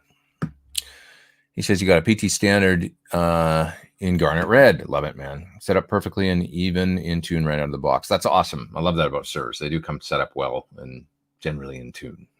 You play and you're like, this is amazing. It's in tune right from the factory. Yeah.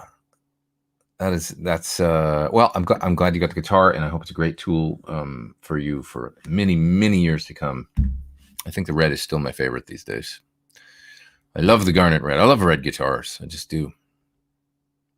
Do you have a buffer on your pedal board? I do. Ever have signal problems, volume drops? No, because my boards are tight, man. I keep it tight. Dave did my boards, and it's a Friedman board, and so the first thing it hits is a buffer. The input is a Friedman buffer bay, which has a sort of Cornish style buffer, as I understand it.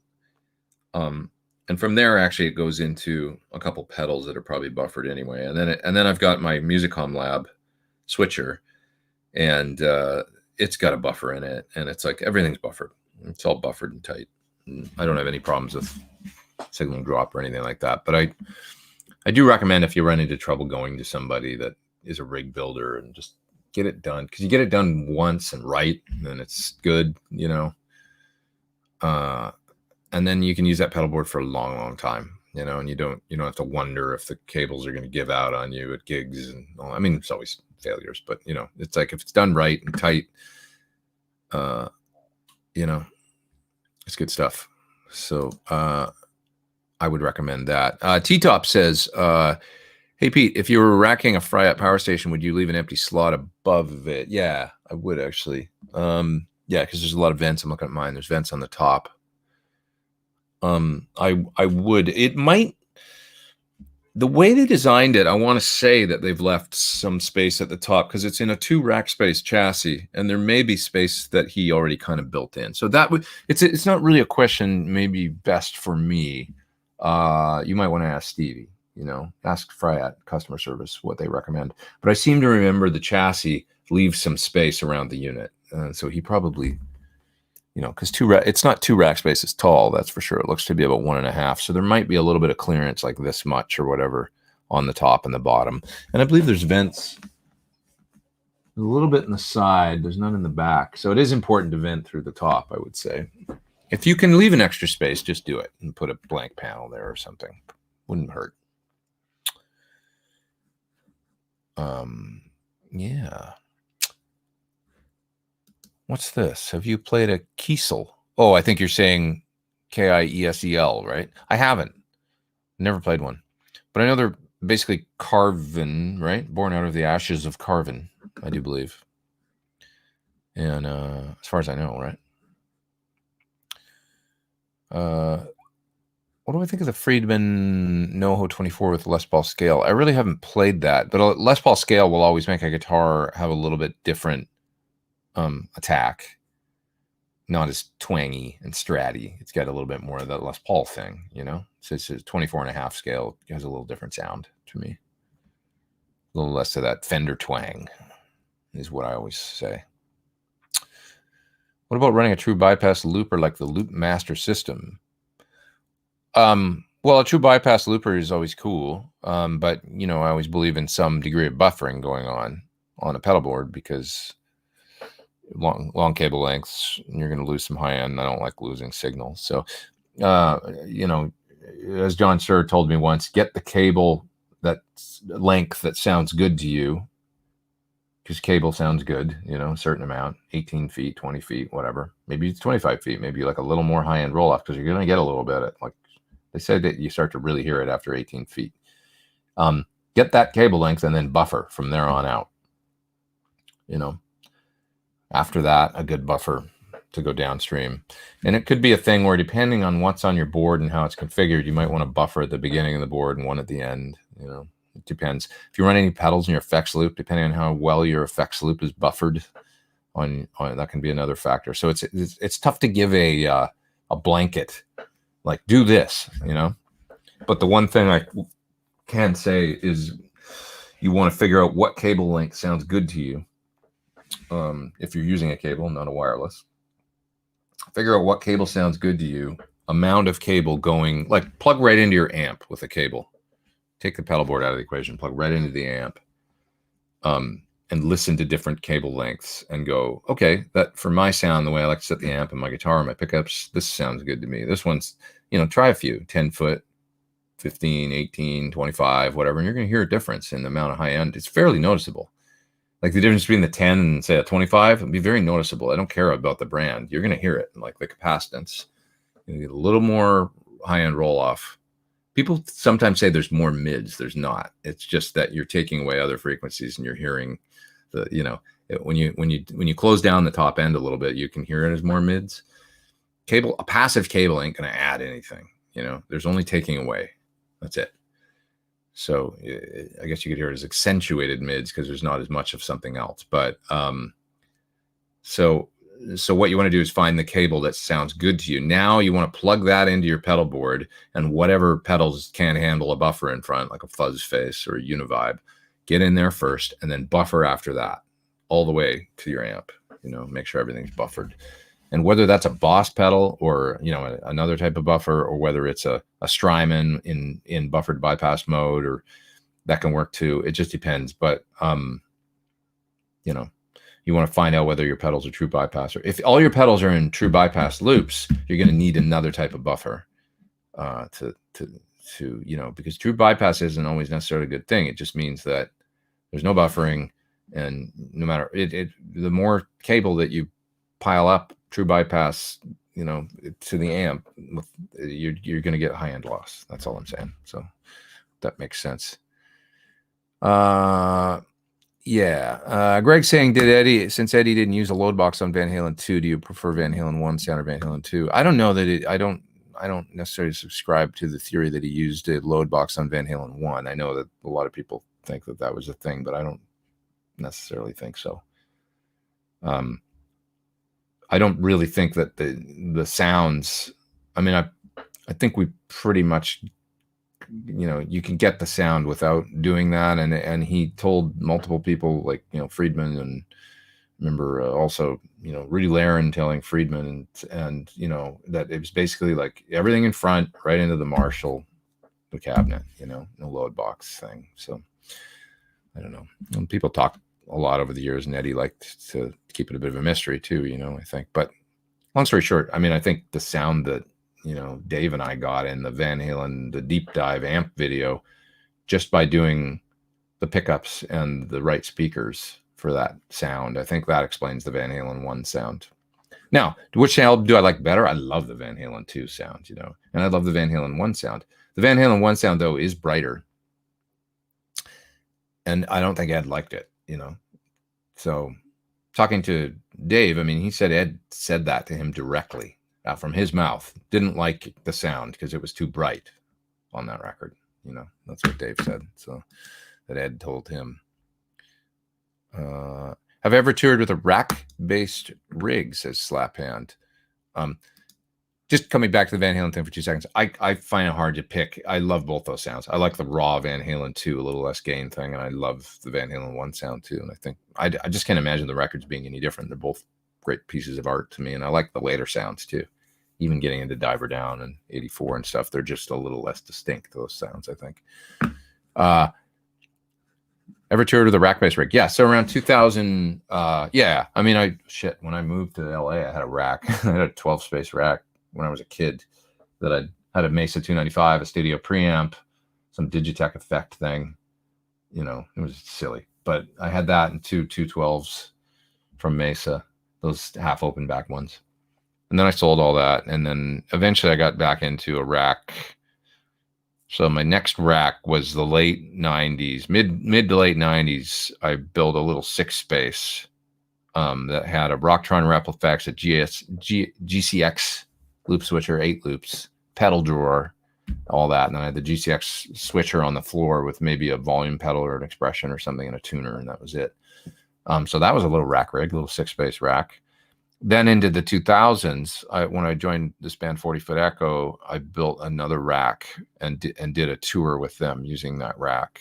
And it was a Randall preamp, and the RT250 power amp, and I had 4 of the Randall Egnator modules.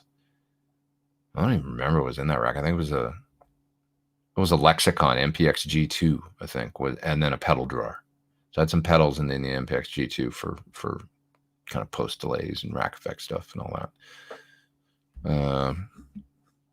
And then that rack got torn apart and kind of evolved. I still ended up having a Randall preamp in there, but it ended up being a wet rig with an Axe effects in it and more different pedals and stuff like that, and an RJM switcher. I remember I still used the rack and just, had it redone maybe at least once or twice by Friedman. And it ended up being my rig all the way through 2011 with Melissa Etheridge, Don Henley, Cornell, Melissa Etheridge, Don Henley. I used that setup. For the first Cornell tour, 2007, I didn't use it. I used heads with all the effects in front with a pedal board. And then I moved back to the rack thing and started going wet, dry, wet. And I probably never should have done that, but that's what I did. Anyway, blah, blah, blah. I love the sound of your baritone guitar. Is it a Dan Electro? It is. It's a, I don't know the model, but it looks like a Mosrite, sort of. What gauge strings are you running? I never changed them. It came with the strings on it. I should probably order a set. They're going to break one of these days. I don't know what gauge they are. They came from the factory. True story. If I break a string, I'm screwed. I gotta order some. I'll order a baritone set from Ernie Ball. I don't even know what is a baritone? What do baritone gauges look like? I have no idea. I don't even know. What preamp do you use for recordings in your studio? I have a bunch. I have API, BAE. So the BAEs are 1073s, basically, Neve style. I used those for a number of years, and now I've actually moved back to my APIs, which I got this API A2D pre, which basically has 2 312 style pre's in it I got it in like 2006, and now that's still my main mic pre, so it sounds great. I like APIs on guitar. They're just a little faster than the Neves, which are a little woollier and less attack. The API is just aggressive and clear, and I like that. I've got a Maris that is an API style that's in my 500 series rack up there, as well as a DBX pre. I haven't been using those that much lately, but they're there. The main thing, I also have a UA 6176, which is like an 1176 compressor combo along with their tube pre, a 610 style tube pre. Don't really use that either. So it's mainly 95% of the time these days, it's the APIs that you hear my guitar coming through. We got 550 people online. What's up, people? Happy Sunday to you. Do you use IR when recording in the studio at all? Oops. I tried to light that up and then it moved. Yeah, I do. And I was using them a lot more for a while. And then I kind of really got, you know what it was? I got the Dynamount mount from my 57, which is a robotic mic mount, and I can move my 57 around on a stand out there. When I got that, I just kind of, and also a little while ago, maybe 6 months before I got that, I got a Marshall cab that's a vintage, it's late 70s, and it just sounds great, and with the old blackback G12Ms. So miking that up, getting it dialed in, especially with the Dynamount, I just kind of started using mics all the time again. And not that there's anything wrong with IRs. I mean, they're great, but it's like I have the mics and the mics sound great. So, and I have the ability to use it, and it's just like, it's quick, it's easy. It's no easier actually for me to use IRs at this point with the way that I got the building configured and the way I can, so I just do it because it sounds great. But IRs are awesome.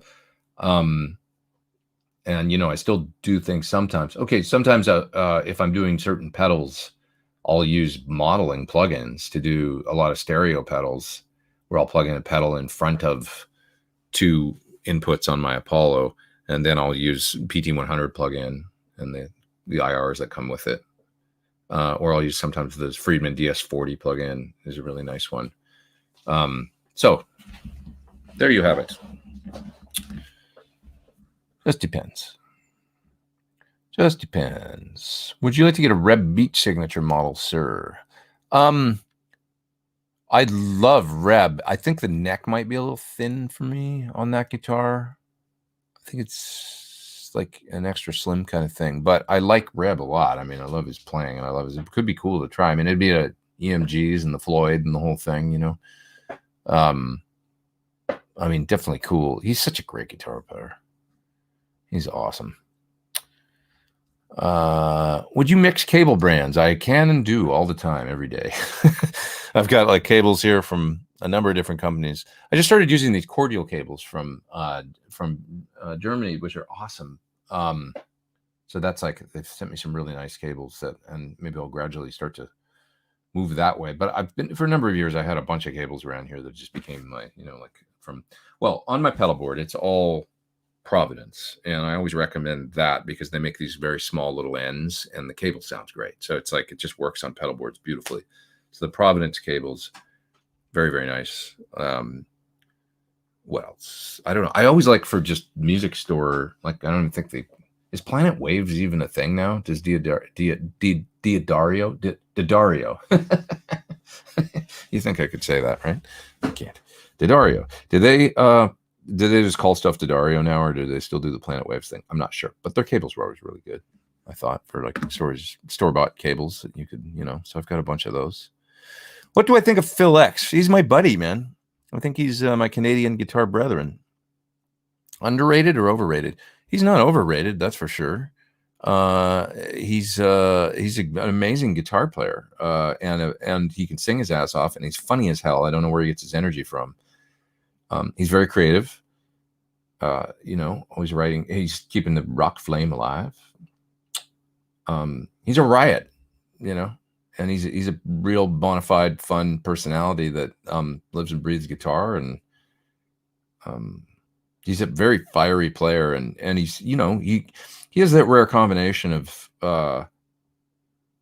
like ability and agility and also energy, and he can just turn it on, and you know, not everybody can do that, like to entertain a big crowd and deliver and just be like uninhibited. He's got an uninhibited thing about him that's a wonderful thing, where he's not worried about anything, I don't think, when he gets up there, really. I mean, he doesn't appear to be anyway, which makes him made for big arena gigs, you know. He's got that ability, that rare combo of all the stuff. It's rare. And he can sing, you know. So there's a lot of gigs that Phil X can do that a lot of other people just couldn't do, you know. Makes him a valuable commodity to somebody like Bon Jovi, as well as just like, you know, he's got a rock star personality, you know, which is that's a thing. Seems like a real genuine guy. Well, he's Canadian, so, you know. We get our parents, you know, beat us with sticks if we're not genuine. No, that doesn't happen. But anyways, he's a riot. You know, he plays to the guy in the back row or the girl in the back row. You know, he'll make you feel that way. Like, he's got that rare quality, you know. Thornbucker question: what's your preferred pot values to use with pickups? 250K or 500K or even 1 meg? Well, a Thornbucker, I would use 500. Is any high frequency cap required? Do you mean like a treble? I just use whatever Sir does, which is their standard. You know, on my guitar, it'd be 500K pots with a treble cap, a cap resistor treble bleed combo that always just works great. Sounds great to me. Now you don't have to. You can put them in a Les Paul with nothing and just good 500, you know, K pots or whatever, and do the 50s wiring, and they work great. It just depends on your guitar and stuff. But I don't like humbuckers with 250K or 300K. I think it glops off too much top end. I like them with good 500K pots. Speaker recommendations for a bassman. Somebody asked me that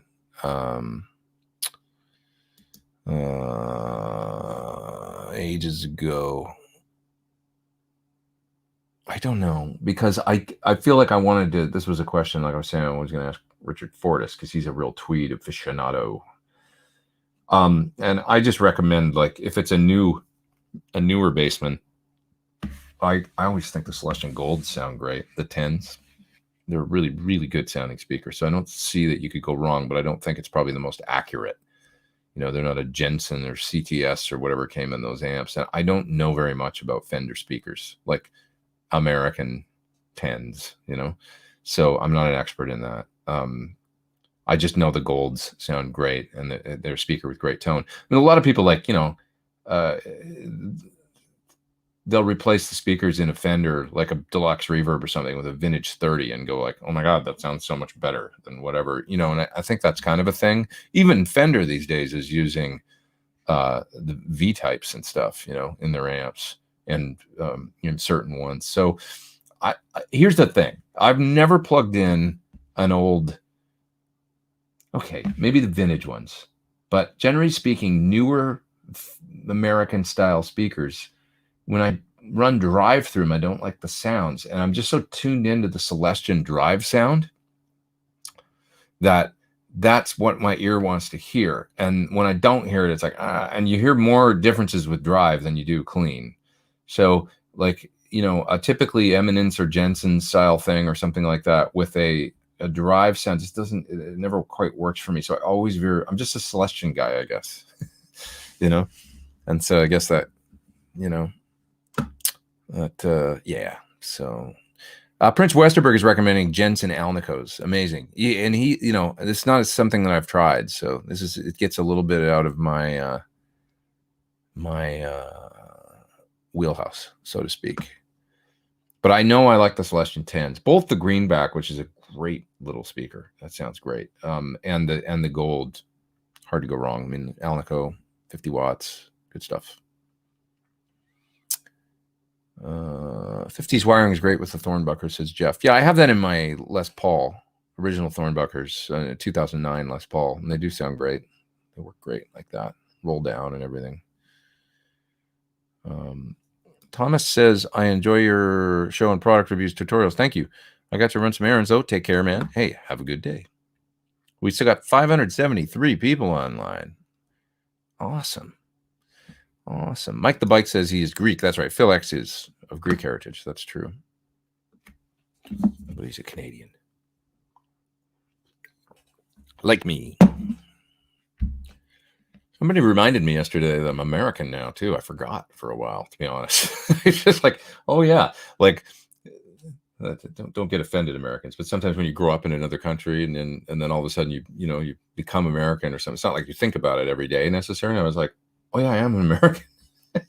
I just had this moment where I forgot for a minute. I hadn't thought about it for a little bit that I did that, you know. I guess it's, you know, I'll always be dual because I'm Canadian too. So it's just like, you just forget sometimes. Anyways, just a silly little aside there. Let's see. What else do we got here? Lauren says Sylvia Massey recently wired her whole studio with cordial. Maybe I'll do that. Can I do that too? Because I could use a new studio wiring around here. At some point, I mentioned at the beginning of the show, I've been doing some organization around here. Somebody that's great at this sort of thing came by and is helping me, you know, as far as storage and get everything organized and stuff like that around this building. It's been huge. One thing I would love to do is rewire everything in here, the back of my desk and the amps and everything, get it all tight. Like, that would be amazing. So if I could do that with snakes and stuff from Cordial, I'd be super pleased. So that might be something I want to talk to them about eventually. It's not that big of a deal. I mean, I've got a, 8 in, 8 out interface and, 5 or 6 mic pre's and a few pieces of outboard gear. It's not like it's not crazy, but even that, when it gets to, okay, there's 25 connections going on behind my desk, ins and outs, you know how it starts to look when you got cables of different lengths and, snakes that aren't coiled up and super neat, Yeah, Reb did a great job recreating George Lynch's tones when he played with Dawkins. You know, Reb uses a PT-100 as far as I know. He for a while he was using the newer ones, and then I think he might prefer the old version, the custom audio version, because he has both. But anyways, yeah, he's using PTs for quite a while. Yeah. Is the Formula B Super Plexi a good Plexi in a box? I liked it. That blue pedal, I did a video for it. There's a video on my channel for that one if you want to check it out. Let's see. T-Top says, I saw you played in my hometown of Yeovil on the CRS tour. I did. I don't remember it that well, but I do remember one town being a little rough that I was in, but I can't recall if it was Yeovil. But anyway, we love the UK. I have fun there. Gonna do it again. Have I ever used bare knuckle pickups? We have one on the way for the big pickup shootout, the big Van Halen pickup shootout. So that'll be my first. Oh, but no, I lie. Of course, I've got Rebel Yells in my Steve Stevens signature guitar, which are kind of a hot Alnico 5 affair, I think. And fun, grindy, and they rock.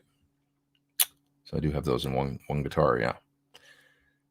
John says, I'm a boss. Thanks for the ham time. Thank you for being here, my friend. I appreciate that. And what else have we got here? Do I know anything about the B-Tronics new fuzz pedal? I don't. I like B-Tronics stuff, though, but I don't know anything about that one. Not yet, anyway. I'm sorry. All right. Well, let's head down to the bottom of the chat and see what's going on down here. Must have been Salford. That was rough. That could be it. There was one town I was in that was particularly, I remember I had a hard time. Like I went out to try and find something to eat and one night on a day off, and I was like, I walked really far to get there too. And I remember getting to the town and I was like, it wasn't all I had hopes and dreamed it was going to be that day on a day off, which is fine. But hey, there's plenty of nice places in the UK, that's for sure. I found plenty of places there I'd never been on the Classic Rock Show tour that were really nice. I'd never been to. I remember Portsmouth. That was cool. I remember eating out by the water there one day and going, "This is a really nice spot right here." Bunch of places that I'd never been. It was fun, and of course, getting all the way up to Scotland, gorgeous up there. It was great. We did 3 gigs up there, I think, and it was super cool. Although I do remember I had one show that wasn't the best in Edinburgh. It was like the hall was really chaotic sounding. I remember that we played there, and just one of those memories. But a great town. I love that place. Somebody's up there in the super chat. Who's that? It's Sleeping Saloon. And he says, I don't know why I talk like this. He says, do you have a favorite set of locking tuners to put on a Strat? If so, what did you put on the black and white guitar? I borrowed them from a Sir. So I need to get another set from Sir. But the Sir ones are excellent. But I don't really have favorites. I mean, they're all pretty good as far as I can tell, like whatever's out there from the Godot. And as long as they're graduated height, you want to get the ones that are graduated. I'm not sure who makes the Sirs, to be honest, but at different times they've used Spurzels, and maybe they're Godot, but they're Sir branded ones. So, yeah. I would just say as long as they're graduated. Yeah. What else we got here? Let's see. We got somebody here from Brazil. John from Brazil. What's going on down there, man? How are you guys doing down there in Brazil? Have you seen my friend Mateus down there? I hope he's okay and doing well.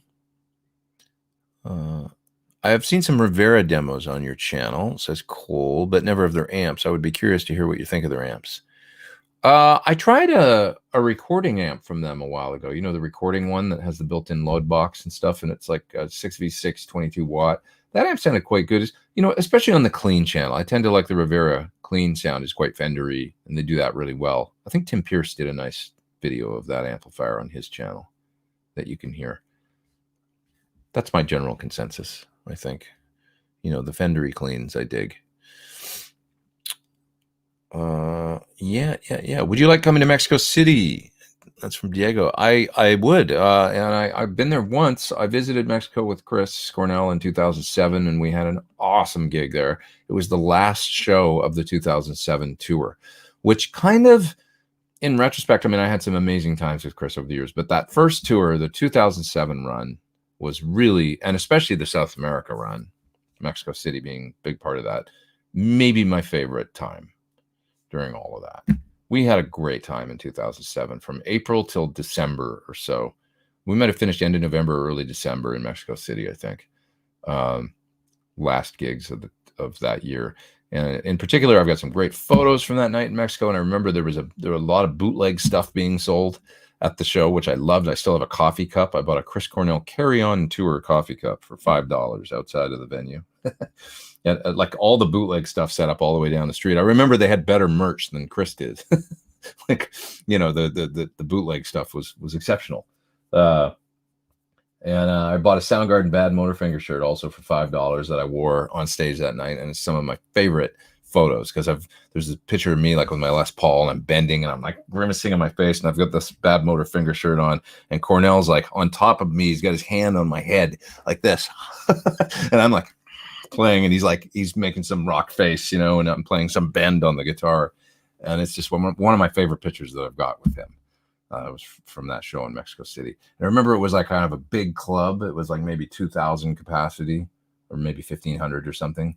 We'd done a lot of big shows on that tour. Like, you know, I remember like 25,000 in Argentina and stuff and like 10,000 in Santiago. Mexico City wasn't that big of a place, but it was cool because it was like a real intimate, big enough to be, you know, a good sized crowd, maybe 1,500, 2,000 people, but in a kind of it was like a rock club. It wasn't like a theater, you know, everybody standing. And I remember the energy was killer. So fun times in Mexico City on that run. And that was the end of the 2007, which, like I say, it might have been my favorite for various reasons. I think that was my favorite year of that first tour that we did. It was, man, what a great, like 8 or 9 months of my life that was, that time. We were constantly traveling. We did back and forth to Europe like probably 3 times, South America, Australia,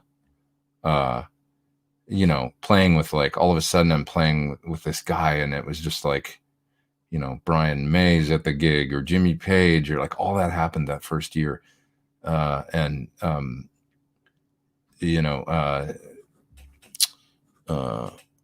You know, Andrew from Wolfmother or different people like getting up to sing with us and play, and then that was when we did the first tour with Linkin Park down in Australia. It was just like, you know, the world just opened up and I was playing this great rock and roll music and just like, this is like, I'm on top of the world right now. That's what it felt like. And it was kind of coming out of a tough couple of years. My father had passed away. I'd had a long-term relationship that fell apart, like all kinds of crap.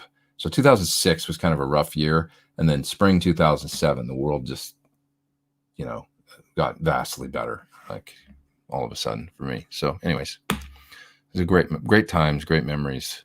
It's too bad they can't last forever, you know. Loot 89 says, happy Sunday, 1 mutt beer on me. Thanks, man. I appreciate it. I do. Thank you, good sir. Do you ever play Glastonbury? I've never played Glastonbury. No, that would be cool at some point. I would love to do that. I saw Chris Cornell in concert maybe 20 times. Wow. That's awesome. I got you beat. I saw him 300 times, I think. But I was standing on stage. No, that's awesome though. I was outside of playing with him. Yeah. I guess I saw him Soundgarden 2 times, and I would have seen more had I been able to. He invited me to go to both the Temple of the Dog show and the Audioslave show's reunion show, and I couldn't go because then once I was in France, and the other time it was NAMM, and it was like, how the hell am I going to get back from the show all the way back up to LA? And now I kind of wish I would have done it, obviously, seen Audioslave, you know, that night, but I just couldn't. Now I regret that. But anyways, But yeah, I guess I saw him like 3 or 4 times outside of playing with him. Paul says you work for Cornell and Soundgarden. That's cool. Was it during the later, like, when did you start, Paul? I wonder, or did we ever cross paths? I wonder. Michael says I saw Soundgarden Dublin, Ireland in 1994. That would be cool. See, I never saw him back then. I saw Soundgarden when they did the Lollapalooza show, and when was that, 2012 or 11, 13, 2013? And then I saw them again when they did that thing at the Wiltern that they filmed for release. And I saw 2 nights. I think I went to 2 nights of that because it was 3 total, I think. So I guess I saw Soundgarden a few times. Yeah. And then I saw Chris's solo show only once, which I was sad about. I wish I'd seen his, both the Songbook tour and the Higher Truth tour. Oh man, Danny says he saw us at Rock I Am Park. I remember that. Wasn't it like, who else was playing? I'm trying to remember who else was on that show, and I can't right now. Billy Talent, maybe, or yeah, I can't remember who else did that. I mean, it's a big show. Was Smashing Pumpkins? Maybe, can't remember. But I do remember Germany, Rock Am Ring and Rock I Am Park. Is that how you say that? I remember both those. The summer of German festivals, big shows in Belgium and stuff. Fun. I saw Soundgarden and Faith No More together. We played with Faith No More in Sweden. I remember doing a gig with Faith No More. That was cool. Great festival in Sweden. I remember it was one of those times in Sweden when the sun never really went all the way down, summertime. And I can remember like the sun on the horizon at like midnight, and then like going to my hotel room and finally going back to sleep and then waking up to, use the bathroom or something in the middle of the night, like 3 a.m, getting up and it's like light outside, like full daylight. Shocking. Alaska style, Anyways, what else we got here? Ben says he saw Soundgarden in the Bad Motorfinger tour. I would have loved to have seen that. Didn't see that. Do you have an opinion on Kinman pickups? Doing a telly today. I don't. Stacks. Not something I've ever bought. I've thought about getting different Kinman sets at different times. I just never did. But they seem popular for the stack style thing. I think the consensus is that they sound good, maybe not exactly like true single coil, but I don't know, They were all the rage for a while, those Kinman pickups. Did you play with Chris supporting Aerosmith in Dublin? I did. Traveled on a ferry to get that gig. I remember that show, man. 14 years old, worried about being caught drinking. Yeah, dude. I remember that big, it was an outdoor, great big out in a beautiful field somewhere, hills, Ireland, and I remember that. I've got photos from that gig. It doesn't seem that long ago to me now. Probably seems long ago to you because you were 14, but to me, it doesn't seem that long ago. But yeah, we did a few shows with Aerosmith. We did Dublin, Belgium, which is a crazy memory for other reasons. And then the Hyde Park show is one of my favorite memories because that was where, like I say, Brian May was there, and it was amazing. There's a lot of people. It was like 65,000 people or whatever in Hyde Park, and it was my birthday, and Chris had everybody sing me happy birthday, so I'll never forget that. Amazing.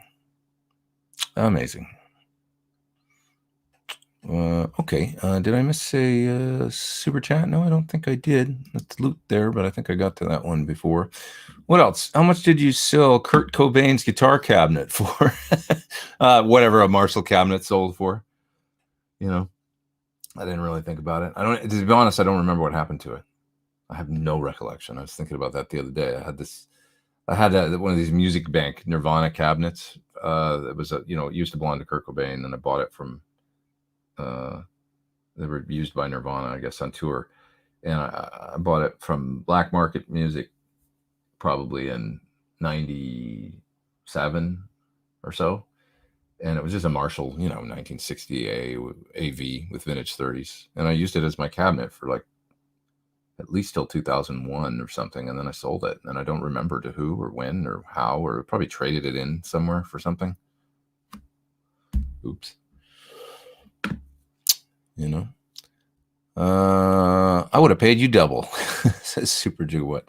Yeah, it's the kind of thing you would sell to like a, I don't know, the Rock and Roll Hall of Fame museum or something. I don't know, something, right? I should have, I don't know. It's just a not very smart move, I guess. But it was just a friggin' Marshall cabinet. I know that they bought them from a Music Bank, which was a backline company, I think, and they rented them, and then they just ended up purchasing them from the backline company, I think, because they needed stuff for tour, I think was the story, and then they used them on the road. And like, I don't think Kurt was a guy to really put a hell of a lot of thought into that, but anyway, wouldn't strike me as, yeah. All right, what else have we got here? Am I a Nirvana fan? I like Nirvana, yeah. I mean, he wrote great tunes, man. And he was, talk about like conviction and, it was real, Nobody's going to deny that Nirvana is very raw and real. And I like rawness and realness. And once again, like in my singers, somebody was asking what are my favorite singers. Well, B.B. King or, John Lennon, or people that really emoted when they sang, whether or not they're technically, the greatest. And so Kurt, and he had a lot of Beatles in his songwriting too, which I loved, that kind of not, if you could do rock and not make it so, I don't know, just, I love blues and I love rock, but sometimes the blues based rock can start to annoy me.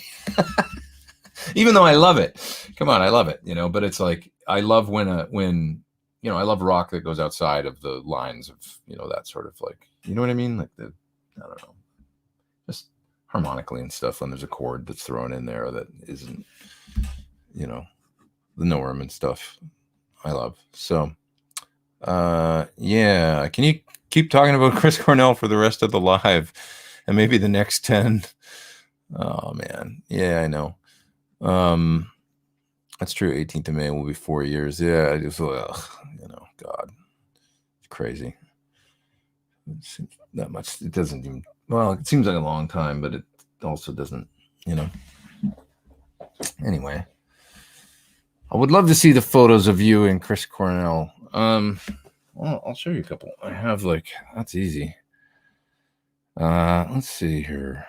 From tour, I have this one album from that end of 2007 period. There's one of the ones.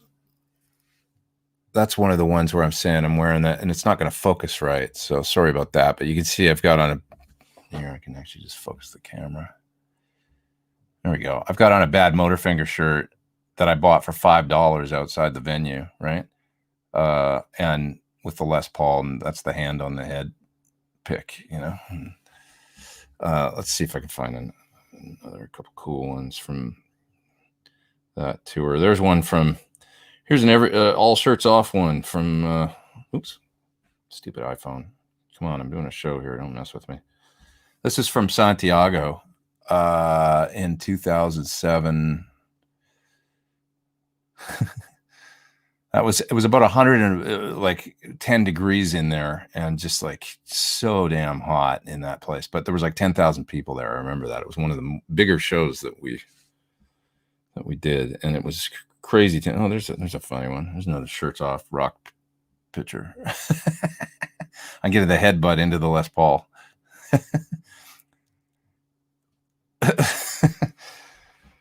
Kind of funny, right? This was actually at the end of the night in Santiago, and that's I've wanted for a long time to get this picture framed and maybe give it to the bandmates as a gift, but you can see the crowd, everybody arms up in the air and stuff, and that's the end of the night, the bow. We had a photographer on that tour, so we ended up getting these great pictures from South America. That was really it was a great special time. What else have I got from there? Any other good ones? That kind of gives you the idea. There's another one from that with the Bad Motorfinger shirt.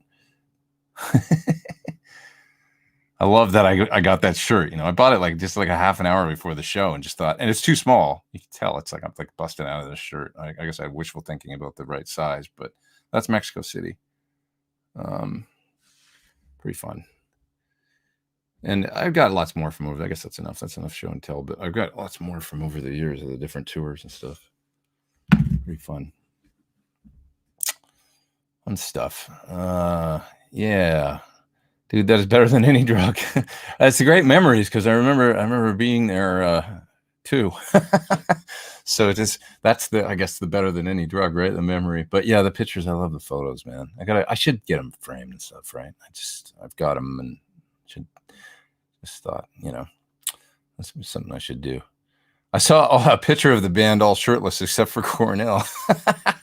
Yeah, I don't know who started taking their shirts off, but we just used to do that, which is funny now when I think about it. It's like, but it's rock music, whatever. But many of the gigs, to be honest, those ones in South American stuff, it was actually like we were standing in a pool of your own sweat because the air conditioning was non-existent. So I can remember it was pretty physical. We'd run around and play hard and stuff and just be like, I can't deal with this anymore. And just the shirts had come off.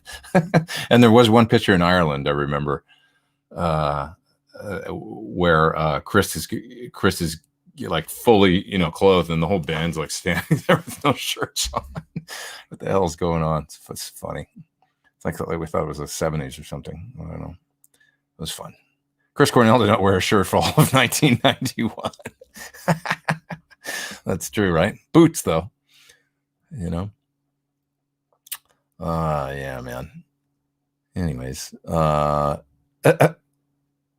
was pretty good times.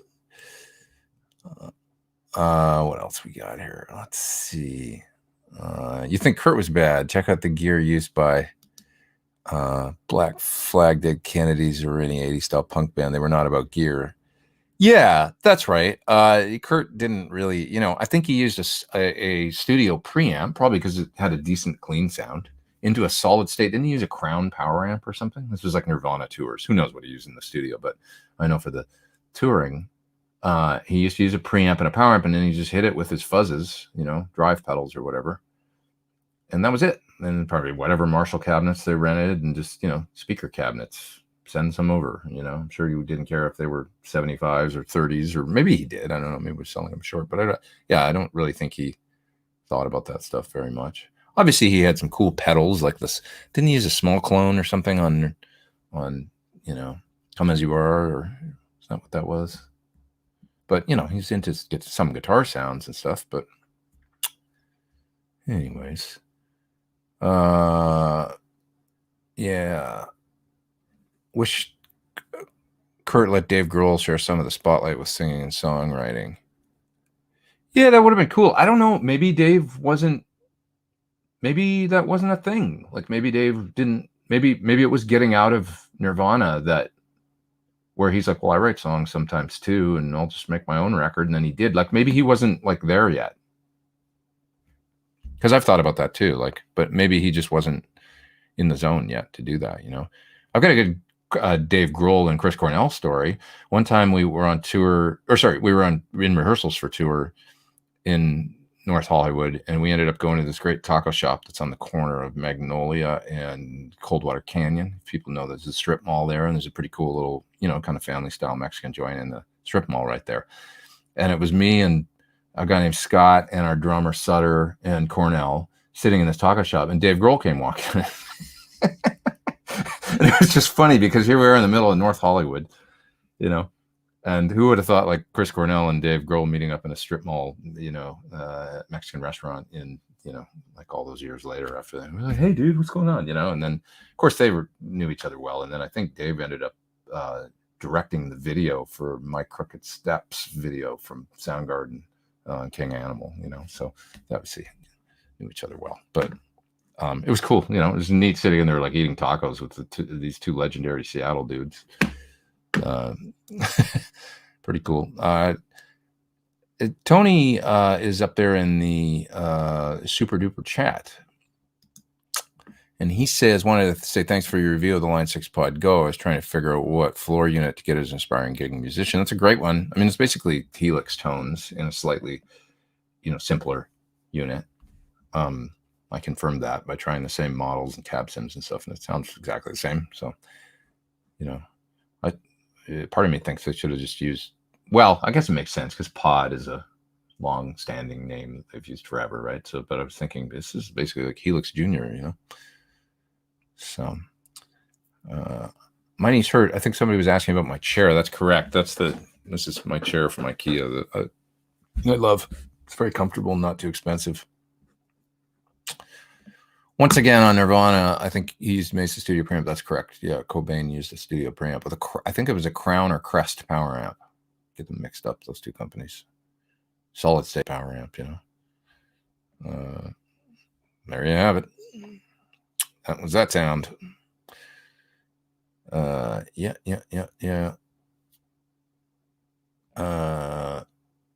What else have we got here? Kurt used a Sans amp pedal. Oh yeah, he did use a Sans amp pedal for distortion, didn't he? An old school one. And he must have used some fuzzes too, right? Maybe. I would think. Whatever happened to Nirvana's drummer before Dave? I don't know. I have no idea. That's a good question. Great question. Kurt consistently used a Randall solid state in the studio plus Mesa Boogie. That doesn't surprise me. Which sound pretty good, right? The RG80 or whatever, you know? Hey, a favorite of Def Leppard, as well as some other bands. Yeah. Dave had been recording his own songs. I know he had, but maybe he wasn't, like, why didn't that come out in Nirvana? It could be maybe he just wasn't, maybe it didn't occur to him, or maybe he was like, well, Kurt's the songwriter. So, or maybe it was a thing where it was like, I'm the songwriter. Kurt could have been, Dave could have been like, oh, I wish I could write something. I don't know, you know, who knows?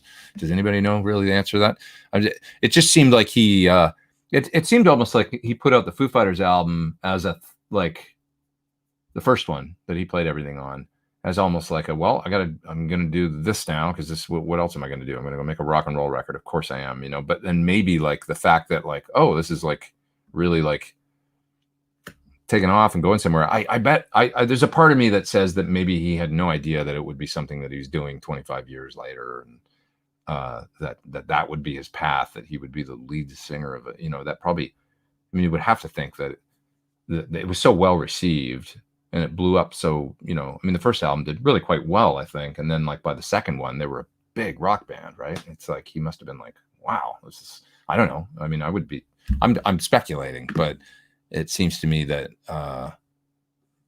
you know, I don't know. Anyways, Orbith CL is up there in the super chat. Thank you very much for doing the super chat, you nice people. I guess this, and so Copeland WB as well up there, just saying hello in the super chat. Thank you very much. No comments. About 598 people online. What's up? 600 people, you crazy people. You come here every week, and I love you all. It's a good time to bring up my affiliate Sweetwater thing down in the link down in the video description. If you need to get a Fender Mustang Micro or a prime tone guitar pick, you can click on that link and it'll take you there, and it helps support the channel. The Sweetwater affiliate link. Thank you very much. Thank you. What else we got here? There's some good interviews with Dave where it says he was fine back in Cobain. Yeah, that's always my like, I never saw anything where he felt like he was like being creatively stifled or anything. I've never heard that out of him. So I just think that maybe that wasn't a thing, that maybe he just, you know, he never wanted to present songs to him to try to sing. It was therapy for him to record the first Fuzz album. That's exactly the impression that I got from everything that I've heard, that he was just, I'm going to go do this record because I'm going to be creative and it's going to help, you know, and then all of a sudden it's this thing you're doing 25 years later, playing stadiums and stuff. It's kind of amazing, right? Yeah.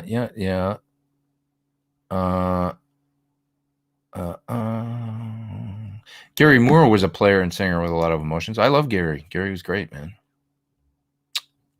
Totally. Cole says he loves the prime tone picks, and Super Gigawatt says, we love you. I love you too. I do. I'm not afraid to admit it. Todd Roy, thank you. You guys rule. Yeah. Lauren, I would be interested in hearing that guitar at some point. Maybe we can figure out a time this week or something like that. You know, you don't have to. Lauren lives close to where my zone is. You don't have to leave it with me. I would just plug it in and try it, you know, just literally, because I'm waiting on this guitar that's got EMGs in it. I just want to, you know, it's coming anyway. I was saying earlier that I'm getting a couple guitars that are very quiet for that purpose. The main purpose being quiet, no EMI, getting the pickups. So, which just in my room is quite a noisy environment around here. There's a lot of EMF, EMI, whatever it's called, in the air. 220, 221, whatever it takes. Orbit CL says, thoughts on Superior Drummer 3 versus 2. I have 3. I don't think I ever had 2. I think 3 was out and I just got it. 3 incorporates the tap to find and songwriting features. Then you got to have that, because those are the 2 things that I use all the time to come up with my drum parts. So I would say that that's absolutely necessary. Those 2 features that I always use. So yeah, you're going to want 3. Alrighty. What else we got here? Oh, that's interesting. Dave was the vocalist for the song Marigold. I guess that, there you go. Kurt was Lennon McCartney. Like Dave was George Harrison. I guess. Yeah, sure. Pretty much. It's its own thing, but yeah. Do you like the Marshall DSL amp series? I think a DSL is a pretty good amp. I had a DSL 50, one of the original ones back in the day, and it's a solid Marshall that works well. I like them more than JCM 900s and not as much as an 800, I would say. And certainly not as much as a Super Lead, but a decent amp that, if in a backline situation, I used to rent them all the time, just get whatever cabinet and I can have a good tone at a gig.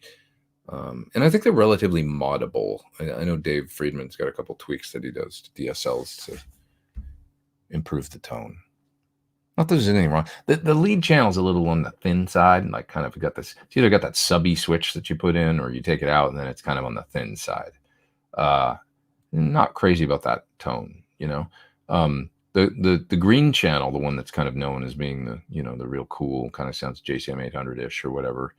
That's a good sound, the green channel on a DSL, and it takes pedals really well. Yeah. Paul says he was like 18 when he joined Nirvana. That's right. He was young, I mean, you got Nirvana. I mean, with Grohl, I mean, we're talking about a 5-year run, where it's like it probably went like just. He probably thinks about it now, like that seems like in the flash of an eye, I mean, they got so big so quickly when Dave joined, really. It just was like a meteor. So, I mean, they're probably, switching up the formula or like, hey, I'd like to write some songs on this record. I think probably there was like, I'm sure it just went by like nothing, you join at 18 and then that all happens. And,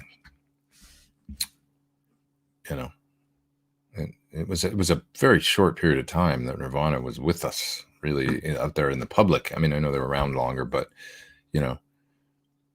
anyways, is that a vintage Ampeg head behind you? Ampeg? No, I think you're probably talking about the PT.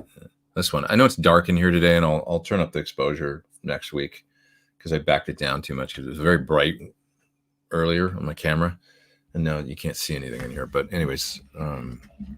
No Ampegs in here, not right now. Yeah. Dave is very smart. He laid back and learned as much as he could. I think Dave, like, I love seeing him do other musical things outside of, like, when he did, we played drums with Queens or something. I love when he does the things in different contexts and just kind of. He's Dave Grohl. He's already established his, he's a multi-threat, and he knows that. And I love seeing him just do other things, with other people, and kind of take that back seat or whatever, and be like, I don't know. I really I just like him I've met him a couple of times. He was always very nice. Like I say, in the Mexican restaurant, I met him that one time, and then also playing other times out with Cornell. We did shows with Fuzz, like a couple. And I remember meeting him at those. And he was always very nice and just cool. He just seems like he's got his head on straight and just likes to rock and roll. I mean, shit, I went to a barbecue right before the lockdown. It was at one of their, their keyboard player, Rami, who I'm friends with, invited me to go to this barbecue. And Dave was cooking the whole night. There was probably 200 people there. And there was bands playing inside, and there was an open bar inside, and then outside they were cooking. And Dave just had his baseball hat. This is a true story. He was outside at the grill the whole time, running back and forth, like between probably a kitchen or something to get more food because there were so many people to cook for. He was cooking the whole night, he never really hung out. Like he just kind of like was back at the grill, like flipping burgers and like making food for everybody. That's Dave Grohl, you know. Guy's worth like $400 million or something, you know. And it's like he's at a cookout cooking for people, you know. And that's how he. And just when I see him, he's always doing stuff like that. Now I think he's probably like if you work for him, you know, I think he expects a lot and would like, you know, like I think he's like really into, you know, doing a good job and quality and all that stuff. But I mean, he's never been anything but in any interaction I've had with him, and just publicly as well, he just strikes me as being a really, really cool guy. So, you know, that probably appreciates where he is. And I don't know. I love did you guys see the Brian Johnson with him? What the hell is it called? Brian Johnson's show, you know, on Brian Johnson TV on YouTube, which is like one of my favorite YouTube channels now. And the episode with Dave Grohl where they're talking about the vans, touring in vans and stuff, is great. You know, it's awesome. Yeah, I like him so much. I've got his guitar back there. I remember playing with Chris, where Chris used to say, "And there's Pete Thorn on guitar with Dave Grohl's guitar," because I got the Dave Grohl signature model. So there you go. Didn't say you went to a barbecue. I did. I went to a barbecue. I went to a Foo Fighters barbecue. That was fun. Yeah. Word on the street is there's a new Them Crooked Vultures record coming. That would be cool. That'd be really cool. Yeah, he's great working in that context with other people. You know, I love that. Yeah. Okay, what else? What else we got here? I had a JCM 800 2210 and it was awful. Is that is that a combo version of or no, is that the head that's like the clean channel and the other channel? Like the Tom Morello amp, right? He's maybe the most famous user, or maybe for a while, but didn't Michael Schenker? Maybe that one. I know the one you mean. Yeah. Cole's up there in the super chat, and he says, you mentioned the BAE preamp earlier. You have us like a 1073, correct? Did you ever try their BAE 312A module since you're leaning towards API? No, I never did. A lot of people have the BAE APIs, I know, and I'd love to do a shootout. Now, as a matter of fact, I've got a warm audio a warm audio API style pre here, and I've got to do a video for that like right now. Basically, I should be going and doing that because they're waiting on it. But I've got a 512 version, and then I've also got a rack mount warm audio API style. I've also got, like I say, my Maris is a 312 style pre, but I've never tried the BAE. I mean, you know, everybody's got them. My friend Blair has them and uses them in the studio and really likes them, but I just have the APIs. And you know, different people will tell you different things. Oh, they don't make them like they used to, or oh, ours is better, or like whatever, you know. And it's just like, I don't know. I bought the API years ago, and that's just, it sounds good to me and sounds like rock and roll. And you guys have heard it about 4 million times if you watch my videos as the mic pre, you know. So, anyways, yeah. My sister worked as a volunteers manager for UK festivals. Thanks, Cole, by the way, for doing the super chat. Thank you. My sister worked as a volunteers manager for UK festivals. Dave was always hanging out with them. She said he's such a nice fellow. Really struck me as a nice fellow, which is like the, you know, goes to the heart of my don't be an a-hole, you know, theory on, you know, really any job or the music business for sure. You're a nice person, work hard, everything seems to work out. Daniel says, did you make your black and white Frankenstein or did someone else? It was a fellow named Locke, L-O-C-K-E guitars in Nevada. And they did cut the body and the neck and everything. And then it was painted by a fellow on the East Coast, an independent dude that just does such things. So it was a one-off paint job by him. And he did a really beautiful job on it. His name is Nick.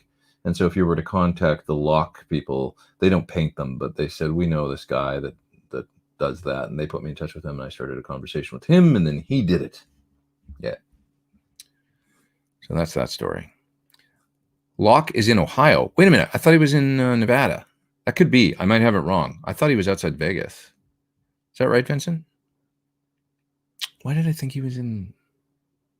I don't know. I mean, I never, never been there or anything, but we would just have email exchanges while I was putting together. But I thought he was in. Well, I could be wrong. Anyways, okay. Thanks. Now you got me thinking about that. I'll make sure that I firm that up. But anyways, Lock, L-O-C-K-E, custom guitars. And I think they build guitars and they do repair work and stuff like that too.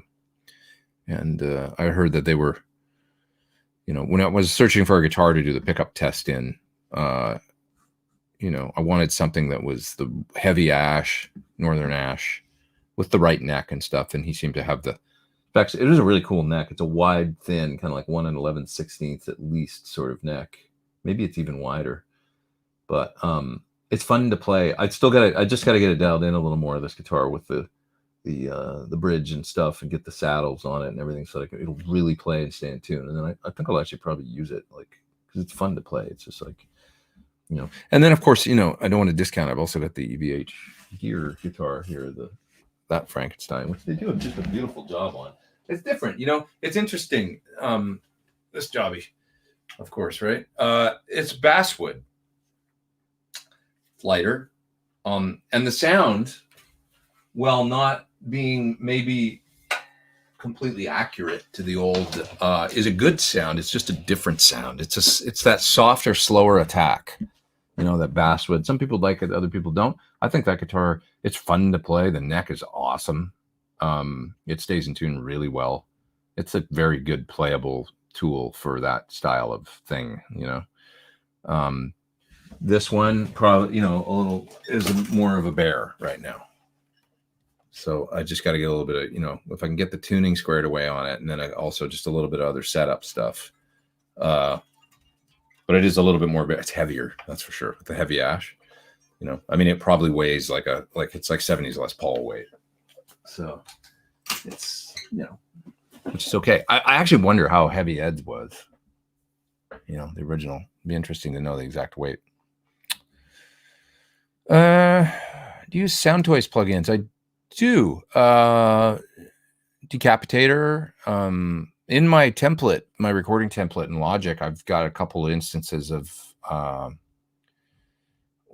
Echo Boy for delays. So I've got a mono delay that's kind of analog sounding, and then I've got a stereo ping pong digital that are on 2 sends that are just in my songwriting template in Logic that I always start. So I use those. Probably, I would say Echo Boy and Decapitator is amazing on anything. It's a distortion plugin for those out there that don't know, but Sound Toys, they make really fun plugins. Oh, I really like the what's the crazy compressor that's kind of red?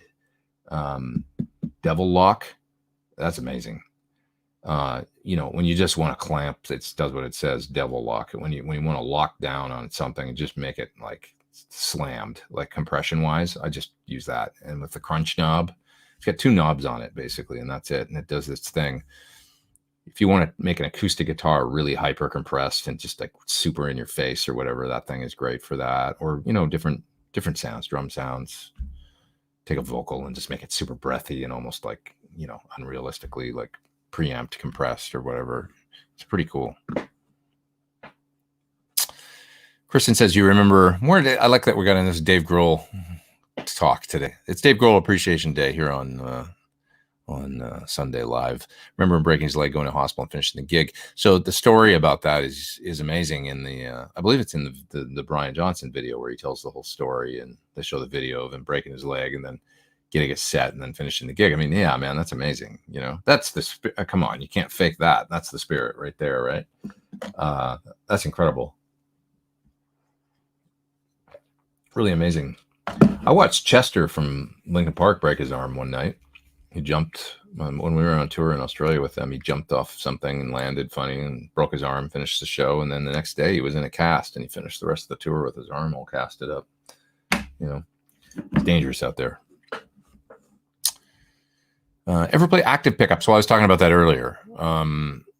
I've been, many say they pick up more nuances since they have less strong magnets. More of the nuances. Maybe. I don't know. They do, generally speaking, they're weaker and then they preamp them up, right? So, but that's not always the case, and they're not all created equal.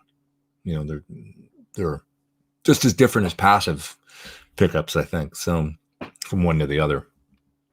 But I am having a guitar done right now with, I'm just experimenting a little bit because of noise around here. So I'm trying to get a very, very quiet guitar. My bass pickups, this is really what started me thinking about it, was my Warwick bass is dead silent in here, has no 60 cycle anything. And my humbucker guitars are, when you mismatch a coil, which is what Thornbuckers are, and also some other guitars like my Yaren and stuff in here. If you mismatch the coils on a humbucker, stands to reason it's not going to buck the hum quite as well, right? Because part of the thing about the cancellation is the coils being exactly the same strength. Now, when you underwind one or overwind the other one, you get a little less of a humbucking effect. Actually, it becomes a little more like a single coil, which is why the tone opens up a little bit and why we can tend to like the sound of mismatched coils a little bit. But you do get added noise, so there's no free lunch. So anyways, some of my guitars around here are very quiet. And the most quiet guitar I have in this room is my gold Strat with the super distortion. I can get it almost dead silent, and it's amazing. And it's a lot to do with the exact same metal, even in both of the coils of the pickup. So the pole pieces are those Allen screw poles, right? So it doesn't have a slug and a screw coil.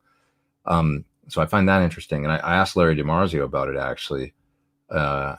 And just long story short, yeah, everything being perfectly balanced in those coils is a part of the sound of that pickup, and also a part of how quiet it is. It's amazingly quiet. So with the active pickups in the Warwick bass, that inspired me to sort of think about, well, maybe I should have an active instrument around here for, guitar parts when I need like really high gain, and I don't want any, I don't want to use a gate necessarily and all that business. And, even when you're using a gate, and you've got noise behind your guitar sound, doesn't that bother you guys? Like, you're hearing behind the sound, and then you play a chord and it goes away, but it's still there. It's still in the tone, right? And it's affecting the way that the chord, when it fades and stuff, and it's a sound that's in there with and that always bothers me a little bit. So when I'm using a lot of gain, or when I'm doing a clean part with a lot of compression, and I want no buzz. I want it to be kind of, like if it's something intimate and you want space in the music, like, and be able to play clean and not have anything distracting. I want a very, very quiet guitar with the primary goal being low noise over everything, over even the tone that the pickups make. So as long as the pickups are really quiet, that's the most important part. So I'm experimenting with some EMGs as well as the Fluence pickups to see if I can get there just with one instrument to have a specifically quiet guitar. If I love this building and I love where, the studio is and everything that we've got going on around here is really cool. But the one thing I hate is the noise in this building. It's just like, and there's nothing I can do about it because I know it's the power transformers out in the, that they just create a lot of noise. So EMGs are what I use exactly because of this reason. See, so yeah, I've got a guitar that's, like I say, it's going to be an interesting.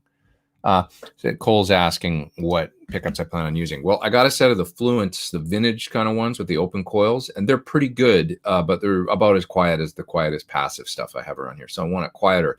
I tried another guitar with Fluence that isn't mine or anything, and it had those original sort of Fluence covered humbuckers. They have kind of like a Z on the top or something like that. But they're basically enclosed. It's almost dead quiet, that guitar. So I'm switching out the Fluence, the vintage style ones for those to just see if they're really, really quiet. And it'll be double humbucker and a Sur that I have here. And then try VG Fender Strat, says Zed. I have one of those. That would work, actually. You're right. Actually, that's a good point. I have that guitar here. There's something wrong with the Roland VG stuff in it, though. It quit working even when I charge the batteries. And it kind of goes through batteries fast. So that's the other thing. But I'm just going to see if I can get there with EMGs or with the completely enclosed Fluence and see how it works. So the EMGs that I'm trying are kind of the Lukather set. So it's a 85 humbucker, I believe, and then the SAV single coils. I think they're like a hot single, like vintage tone, but like a little hotter. And that's what I got. What bass guitar do you have in play? It's a Warwick Streamer. German-made one. Beautiful. I love my bass. I love that thing so much. It upped my game so much in my tracks when I got that thing. To have a real bass that sounds so good, and it's such a good sounding instrument. So, and I started to get comments on the bass tones where people were like, "Wow, that bass sounds really good." Like, anyways, yeah. How many winds different for the Thornbucker? It's not a lot. I think it's like 50 turns or something. I can't remember exactly what they do on the coils, but it's a 5% or less sort of difference on the coils. I can't remember. But to go too far doesn't sound good to me. So it's just a slight offset that we do in the Thornbucker and Thornbucker Plus, which sounds really great. But yeah, it will create a little bit of noise, and that's just it's in most situations, you're not going to notice what I'm talking about. It's when you get in a room like my room where it's really like, we've got some electromagnetic interference in this building, sure you've played gigs, right? Where it's like some are great, and then you get to one place and it's just like, what is going on with the buzz in this place? And it's all just crap coming through the pickups, that it's just part of electric guitar. But yeah. What else have we got here? I'll go down to the bottom of the chat here. Did I miss a super chat? Or yeah, Arthur. If I could only have 2 tones in an amp, what would they be? Well, that's the PT100. PT100 is a great Fendery clean, and it's in PT15 as well. Great clean channel, great Marshall drive. So those are my 2 tones. You're saying Dirty Marshall and clean AC30, which arguably is probably even maybe easier to achieve, but because just the sort of, you got the 2 Brit tones in the 1 amp. I believe the Third Power have an amp for you that is, don't they have an amp that's kind of AC30 and Marshall in one? I love a good AC30, man. I mean, I could live on if you told me I just, okay, like this amp, that's why I have this thing sitting right here, because this one's good too, and this was amp I used for years, the Divided By. But I always remember my Top Hat King Royale from the late 90s and early 2000s.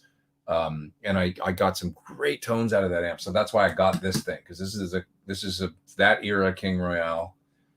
It just kind of fell on my lap, this thing, and I just had to get it, because sometimes I forget that I got it, but I got it. It's mine now. Great normal channel over here with an added tone control that I can defeat with this push-pull. This is a Dave Friedman mod, so he made it so I could make it to like a true AC30 normal channel, which is just a gain stage straight into the power amp with no tone control. Or it can have this tone control in line, which makes it a little more sparkly on that channel and drops the gain a little bit. So I can do the full Brian May thing with it, which is great. Put a range master in front, defeat the tone control, and it sounds amazing. Or this channel is the top boost channel, of course, with the added mid and master. Almost totally unnecessary. There's a part of me that wants to just pull them right out of the circuit. I'll never use the master. It'll always be on 10. And, if you want higher or lower gain, you just use the different inputs, the higher or low sensitivity, if you want a little more headroom out of it. So I do love a good AC30, but to me, it's such a different sound. The thing about doing it in a multi-channel amp is that part of the AC30 sound in its half, to me, is the cabinet, the blues in the 212, the Celestion blues, the Alnico speakers. So if you don't have that and you're using a different kind of cabinet, it never sounds, can be a cool sound, but like AC30s with greenbacks, it ain't right to me. I don't know. It's just like, it's cool. It can sound good. It's just not completely all the way 100% the way to that sound that when you hear a true, Linda Perry had one that amp haunts me. It was a copper panel with the added top boost on the back. AC30 that just sounded like a chime machine. It was like you plug in and it was just like it was hyper AC30 on steroids. Just that thing that everybody knows. Incredible. Michael Britt has the best Kemper profile of a dirty AC30. I'd like to try that, actually. I might have it, but I I've got a Kemper, and I tried to do some profiles, and actually one of the hardest things to do was AC30s. I remember that. For some reason, I was having problems capturing Class A style amps, especially around edge of breakup. It just wouldn't do it for me for some reason. It was so weird. It was like, whatever reason, I can remember doing Kemper profiles at my place in Santa Monica, and maybe that amp, or maybe, I don't remember what amp I was trying, but I was trying some AC30, and I couldn't get it. It sounded weird. Like the profile came out all weird. And it'd be either really clean or like sound broken up in an awful way. Whereas other amps, it was working fine. So I don't know what it was with maybe I was doing something wrong, but with the EL84 kind of thing and running it the way I was running it, I couldn't get a Kemper profile. And I remember that actually now trying some of Michael's and going, well, these are good. I can just use these, if I want this. Who are three of my favorite drummers? Bonham. Man, Alex Van Halen's good. Holy hell. If you listen to the drum track from that song I put up yesterday on IG, I did the, Out of Love. Holy shit. Like the drums are like unbelievable in that song. And, why doesn't he get his due as being one of the coolest rock drummers? It's like Buddy Rich or something on that song. It's unbelievable. It was so cool. The drums. So let's give Alex, we'll say today that he's absolutely one of my favorites. And then as far as a modern, God, it's going to be hard to pick just three because I got a lot of friends. I've had the good fortune of playing with some amazing drummers. But I got to say probably, okay, I love my buddy Kurt Biscara, my buddy Blair Cinta are awesome. I got to say maybe the best rock drum tracking experience I ever had was Josh Freese, who's a buddy of mine now too, actually, he and his brother. But Josh, one day I did a session with him and Chris Chaney from Jane's Addiction. And we were cutting this song that kind of sounded like Green Day punk or something. It was for a movie. Yeah, it was for a Disney movie or something, I think. But anyway, it was this rock track that, that was like a kind of Green Day style punk song or something. And we did 4 takes, I think, and they were all perfect. Like it wasn't hard on guitar. It was muted eighth notes and whatever. And I remember doing like 4 takes, like getting sounds, whatever. Then boom, we just started doing takes. They were all great, and he was killing it. And then Cato, the producer, just said on the talkback, he's like, "Dude, I've got this. Like, you guys are done, but do one more." And just he told Josh specifically, like, just go for it, like go crazy, do whatever you want, and almost like overplay. That take is my memory of it is it was probably the best studio rock drum thing that I was ever a part of, like playing. I remember looking at him at the end of the take, and just as the cymbals were fading after we hit the last note, going like, oh my God, dude. Like, he's the kind of drummer that, when drummers go for things and they miss it, but, it's cool. They went for it. Or they come out a little bit rushed or whatever, like fills and things. Like he would go for things and he would do it. And it would just be some ballistic fill. And they'd never lose the pulse. Like you could always just feel exactly where you were in the groove. But then he would come out of it and nail it. Like every time. It was a perfect rock drum take with so much energy and fire. Like that Eddie Van Halen kind of fire, actually, but on the drums, where it was just like, it's very physical, and he'd put so much into it, but still while never losing the pulse. It blew me away. So Josh is, I think he's absolutely one of the greatest living rock drummers, there's no question. I mean, the amount of gigs he's done as well, unbelievable. So I just remember being jazzed, like with that take, like, oh my God, it was so cool. And he's kind of, he's got such a great, like musicality as well as like punk rock. Like, I mean, who else can play with Sting? He plays with Sting, but he plays with the Vandals too. He plays in Devo, right? And he also plays with Sting and can play with he can play with anybody, He's just amazingly musical. I saw him play with Sublime with Rome too. I remember doing a gig with Melissa Etheridge where we were on the same bill, and he was amazing in that context too. He's an Orange County punk rocker, like to the core, but he's also extraordinarily musical. That whole family is so musical, the Freeses, because of their father was the head of all the music for Disney, like all the bands in the parks that play and stuff. He was like the musical director for everything. So they grew up in this family that's just like, plus he's really eccentric and, it's interesting, like they're a fascinating family.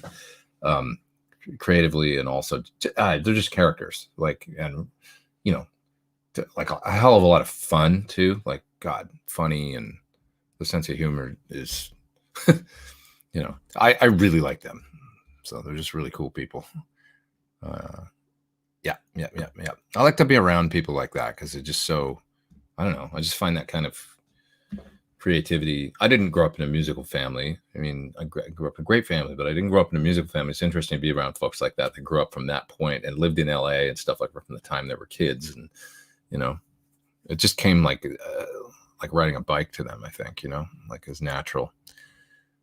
I like Taylor Hawkins' drummer a lot, says Mark. He's good friends with Josh, you know. Kenny Aronoff on the Mellencamp stuff was incredible. Kenny's, you know, he's a legend as well, and, you know, hard hitter, rock and roll drummer, and that's for sure. He's a legend. He's been playing forever, you know.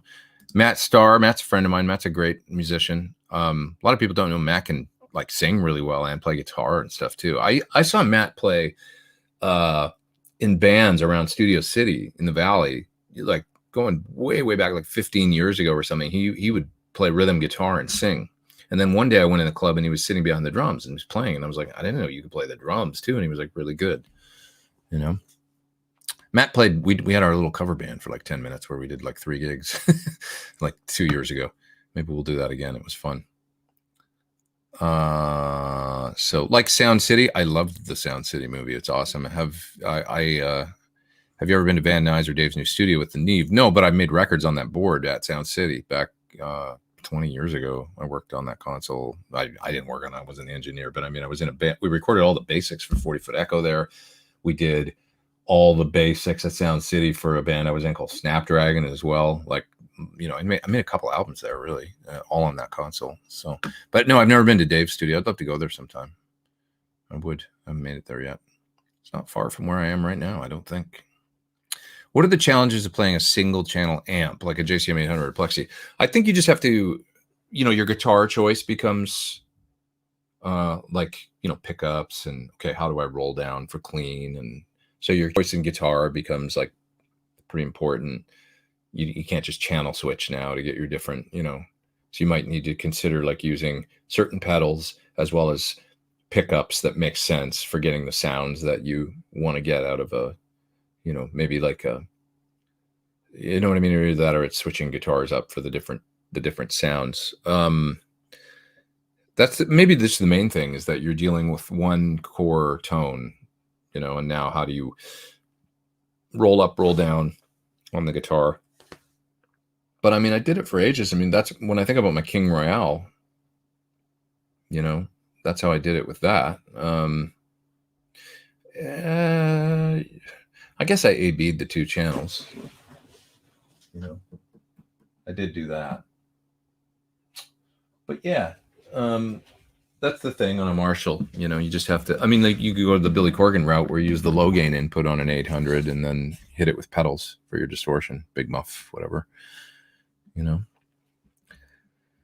Well, this is cool. Arthur says he's got unreleased John Bonham drum tracks to write music to. I would love to have those.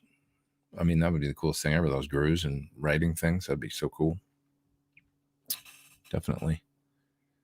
Alex never got his due because he was always being compared to Neil. Yeah, I mean, they couldn't be more different, right? I love Neil's drumming too. I mean, but it's way more clinical in its precision and stuff. And Alex was funky, you know, and really create. The thing about Alex was in a hard rock context, he played some stuff that when you analyze it, you're like, that's what the drums are doing. You don't even think about it, you know. I always use Mean Street as the, you know, the kick drum.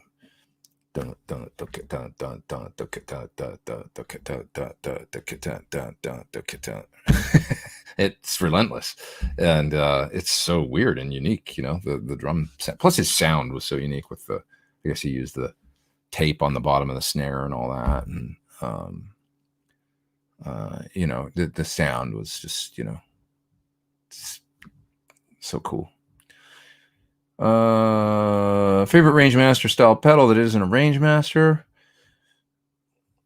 You know, I don't know of that many, to be honest. I have a 65 that's great, but they don't make it anymore, I don't think. 65 amps. It was a treble booster pedal with 5 different click settings on it, and similar to a divided by 13 I have called a Dynaranger that had 5 clicks in it and had a new old stock old Mullard the chip in it, transistor or whatever the hell, was I guess an old Mullard or something. And anyways, it had 5 different levels of bass attenuation on the rotation, and that worked really well. Everybody talks about the Naga Viper. I've never tried one. I'm sure people seem to really like it. So maybe I should get one of those one of these days. Kevin Sir made one that was great. I mean, it never released or anything. He just made it for himself, but it was terrific. Basically straight up range master. It's not a difficult thing. I think the Friar, which is the one that Brian uses, Brian May. And isn't there a Brian May treble booster that he has now? But anyways, those I've got the 65. I also have a BAE, which has treble boost and fuzz in one pedal, which is called the Hot Fuzz. And that's an amazing sounding pedal because you're kicking on the kind of the surly sounding, dark, fat fuzz and then hitting it with the treble booster. It sounds amazing. It's one of the coolest pedals. It's both effects in one. So check out the BAE. It's really cool. So, yeah. My niece says he's looking for a small desktop amp, a combo thingy. It depends how versatile you need it and stuff like that. But I think, it's hard to go wrong with the little Rollins or the THR or the, they're both going to sound great. The Yamaha, right? Or the little Fly 3 from Blackstar for $50 or $70 or whatever it is great for just that one sound. It's just a kind of a Marshall-y overdrive with an echo, but it sounds great. It's not nearly as sophisticated as some of these other ones, though, that you can get, these Rollins and anything Boss, anything Katana, just get it. It's going to sound good. It's going to do everything you want, I think. SL67 or Marshall 1987. Did you hear the sound I got yesterday on that version of Out of Love that's the SL68. It sounds so good, that amp, man. It's all biased with the right tubes and it sounds great. An original Marshall is a beautiful thing, and I don't have a 67. I have a 68, SL68 that is up there, but this is a 1987 from 1972. They're both great, man. My Marshall sounds good too. It's like you listen to them, you're like, ooh, that's good, and then I change on the amp switcher again. Damn, that's good too. And they're both good. Go back and forth. Both good. The SL67 has the Variac built in, which is a huge plus. It also has a great master volume. You don't want to turn it down. Excuse me. In my mind, I don't want to turn it down too much. It can tend to get it sort of screws with the negative feedback circuit because it's post-phase inverter master volume where it comes in the circuit and all that. So you'll find the presence doesn't really work as much the more and more you turn it down. But if you just shave off some volume with it to bring it down to I've used my SL68 at clubs, in full cranked 100 watt, but sorry, not 100 watts because I'm using it in the Variac setting. So it's actually probably 60 watts or something, at that point. And then you bring the master down to 7, just take the edge off. It's great with drums. It's perfect. It's there. You just took off the 6 or 8 dB that's killing everybody in the club if you just left it wide open, between the Variac thing and the volume. So I'm just saying, it's, if you want that sound, you can't really do better than an SL67. That's going to give you what you want in a reliable as hell modern thing that just sounds great. I still have a 72 Marshall. Yes, it's awesome. I love it. But it's if I could just have one, if I could only have one Marshall-y amp here, I'm not talking about newer designs like PT100 and stuff, my signature amp. I'm talking about Super Lead. If I could only have one, I would say probably the SL68 is the one I would keep, even over my old Marshall. It feels weird to say, but I know it's going to work in a bunch of different situations. That's the thing. It's going to be very versatile. I can take it to a club gig and actually use it. It's kind of a no-brainer. So just as a tool, they're fantastic. I guess I should go soon. It's 2:30. Holy shit! Did I really go that long? I've been going almost 3 hours. Again, wow! Oh my god! It didn't really feel that long. Sundays. I love doing this. I say that every week, but I do. I thought I had gone just over 2 hours, but I'm almost at 3. It's crazy. Okay, I should go soon. Just a few more minutes and I'll jet. Will Sir do a 335 style or 330? I wouldn't say no, but I wouldn't anticipate that anytime super soon that I know of. Not that I would say if I knew, but I don't know if it's John's thing. It really is the other thing. Maybe at some point. But I think that, he's more a solid body guy. I mean, they do the kind of semi-hollow-telly thing. The alt-T and all that. Do I ever play 7 strings? Never. I'd love to have a baritone, but I'm not really a 7-string guy. A baritone would be what I would want, I think. Buzz says, did he put the tape on the bottom end under the chain or next to it? I don't know, but there's some videos on it on YouTube where you can see how he did it. How he tuned the head and put the tape and all that. It gets that certain boing to the sound that he had. That was cool. Ever play a Marshall 6100? That's the 30th anniversary, right? A little bit. They kind of have a nightmare reputation as far as reliability goes. I know from certain techs they're not crazy about them because of that, the heat and just kind of they had problems. But I remember when that came out, I loved the idea of it, like the 3-channel. And all that. I was really impressed with the Wampler Bell, says George, and was wondering how that would sound instead of a tube screamer and already overdriven amp channel.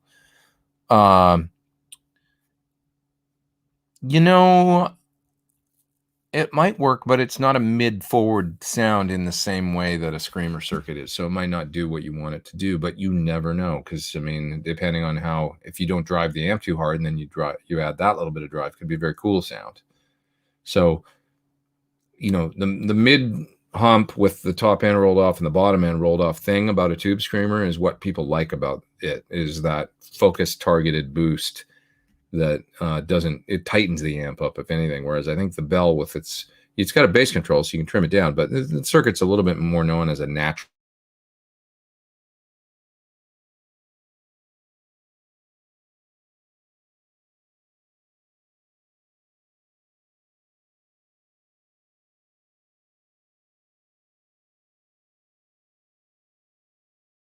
clean boost instead. I think I'm back online. You guys see me again? Just want to make sure. I think we had a little internet dropout. Am I back? I'm seeing Ian Ferguson, and I think we hit the 3-hour limit. We might have hit the 3-hour limit, but I've got the full what's this thing called? I use StreamYard. All good, everybody says. Back. Okay, good. Yeah. The StreamYard does have a 3-hour limit for unpaid, and maybe there was some kind of little, just a little, problem there when I hit the 3-hour mark. But I'm actually not at 3 hours yet. It says 2:57. I pay for the full StreamYard anyway, is the point, and so I can stream as long as I want. Now. Mark Becker says, I have to go. Thanks for a great Sunday. Thanks, Mark, for doing the super chat. And you take care, my friend. Have a good week. Where are you there? There you are. Thank you, man. Peter says, for the coffee fund. Thanks, man. Videos this week. Bought some pictures from Sweetwater. Thanks. Videos for this week. So I got to do this warm audio video for their API style pre's. So I'm going to work on that. I've got the Tone of the Gods pedal. I need to finish a video for that as well. I've got Overloud plugins. Need to do a video for them. They've got a new cab thing that they've got, and that's interesting. So I've got a video, like it's a sim thing. I don't even know if I'm supposed to be talking about it, but that's coming. I think it's out now, the thing I'm talking about. What else? Very exciting pedal here that I've got to do. I'm not going to show you because it's top secret still, but it's amazing. It's the best of its kind that I've ever heard. And so that I got to work on a video, but I can't even tell you what it is. Taylor guitars. I've got some beautiful Taylor guitars here right now. and I'm going to make a couple videos for them. They've got a really cool new small body acoustic, and I don't know exactly what they call the shape, but it's a really nice shape. It's very easy to get around and kind of just a neat guitar in its original kind of design, as well as they've got some of the sort of more, are they soft shouldered, but the JTM 45. J45 is what I meant to say. I'm in electric mode. I got to get in acoustic mode. J45 acoustic style shape. That's a little bit, I don't know, the shoulders look like I'm describing, you know what I'm talking about. The J45 style guitars, they sent me a few different versions. I said, why don't I make a video for all these so people can hear the different woods, because they're all constructed differently with different types of woods. You can make an informed decision on what's the best sound to you then. So anyways, I got all this stuff to work on. That's it. And then always more coming. But anyways, what else? I've got a new PT gold top signature. How high do you set your bridge pickup? Not super high, but kind of high is what I always say. So, I like to kind of have the neck pickup about where the ring, go by the neck pickup and then adjust the bridge. Like put the neck pickup about where the ring is, like flat and flush with the ring, flush with the ring. And then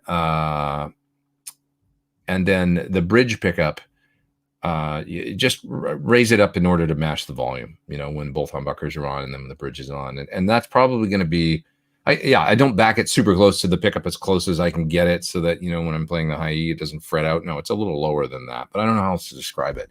Always with the bass side set a little bit lower and balance that by ear, generally using a clean sound. So, use a relatively clean sound or edge breakup sound and balance the pickups that way. Go by ear to what you want to hear. Go by ear to what you want to hear. How did you arrive at the chambering for your signature guitar? The reality is they made it that way, and I didn't know. That's true. But they do a certain thing in my guitar where, it's somewhat chambered, but mahogany is extremely, it's expensive wood, and it's like it was just the only option as far as not, if you wanted to, I would have to charge way more. So it was like a thing where they went, well, we're not going to do that. So they built it in a certain way. And then I tried it. And I loved it. And I didn't know it was chambered. So that was when they made my original, the guitar that I spec'd out just before we discussed it being a signature model. And then I realized that it was chambered later on down the road. And I didn't even know. So I was like, oh, I don't care if it sounds this good. It sounds great. And, and they're like, yeah, we do it in such a way that it's not something that you would probably sound like. It sounds like a semi-hollow guitar, That's the thing. So that's how we arrived on it. They've just, you know what, with John, it's like, I let him just kind of, there's some things where it's like, I don't know, dude, like you got to do, exactly what to do. And if I get involved, I'm going to screw it up. Like I could insist on doing all not chambered, and then we would, you know what I mean? And then it would be, I guess we could use a kume or something different for the body than genuine mahogany, but that's not the way it went. They made me a guitar. It sounded great.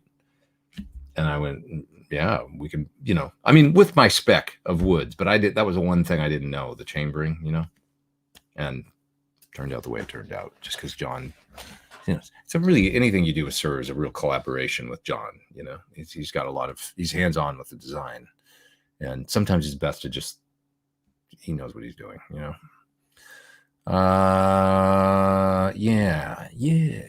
Okay, you guys, I should go. Long enough, right?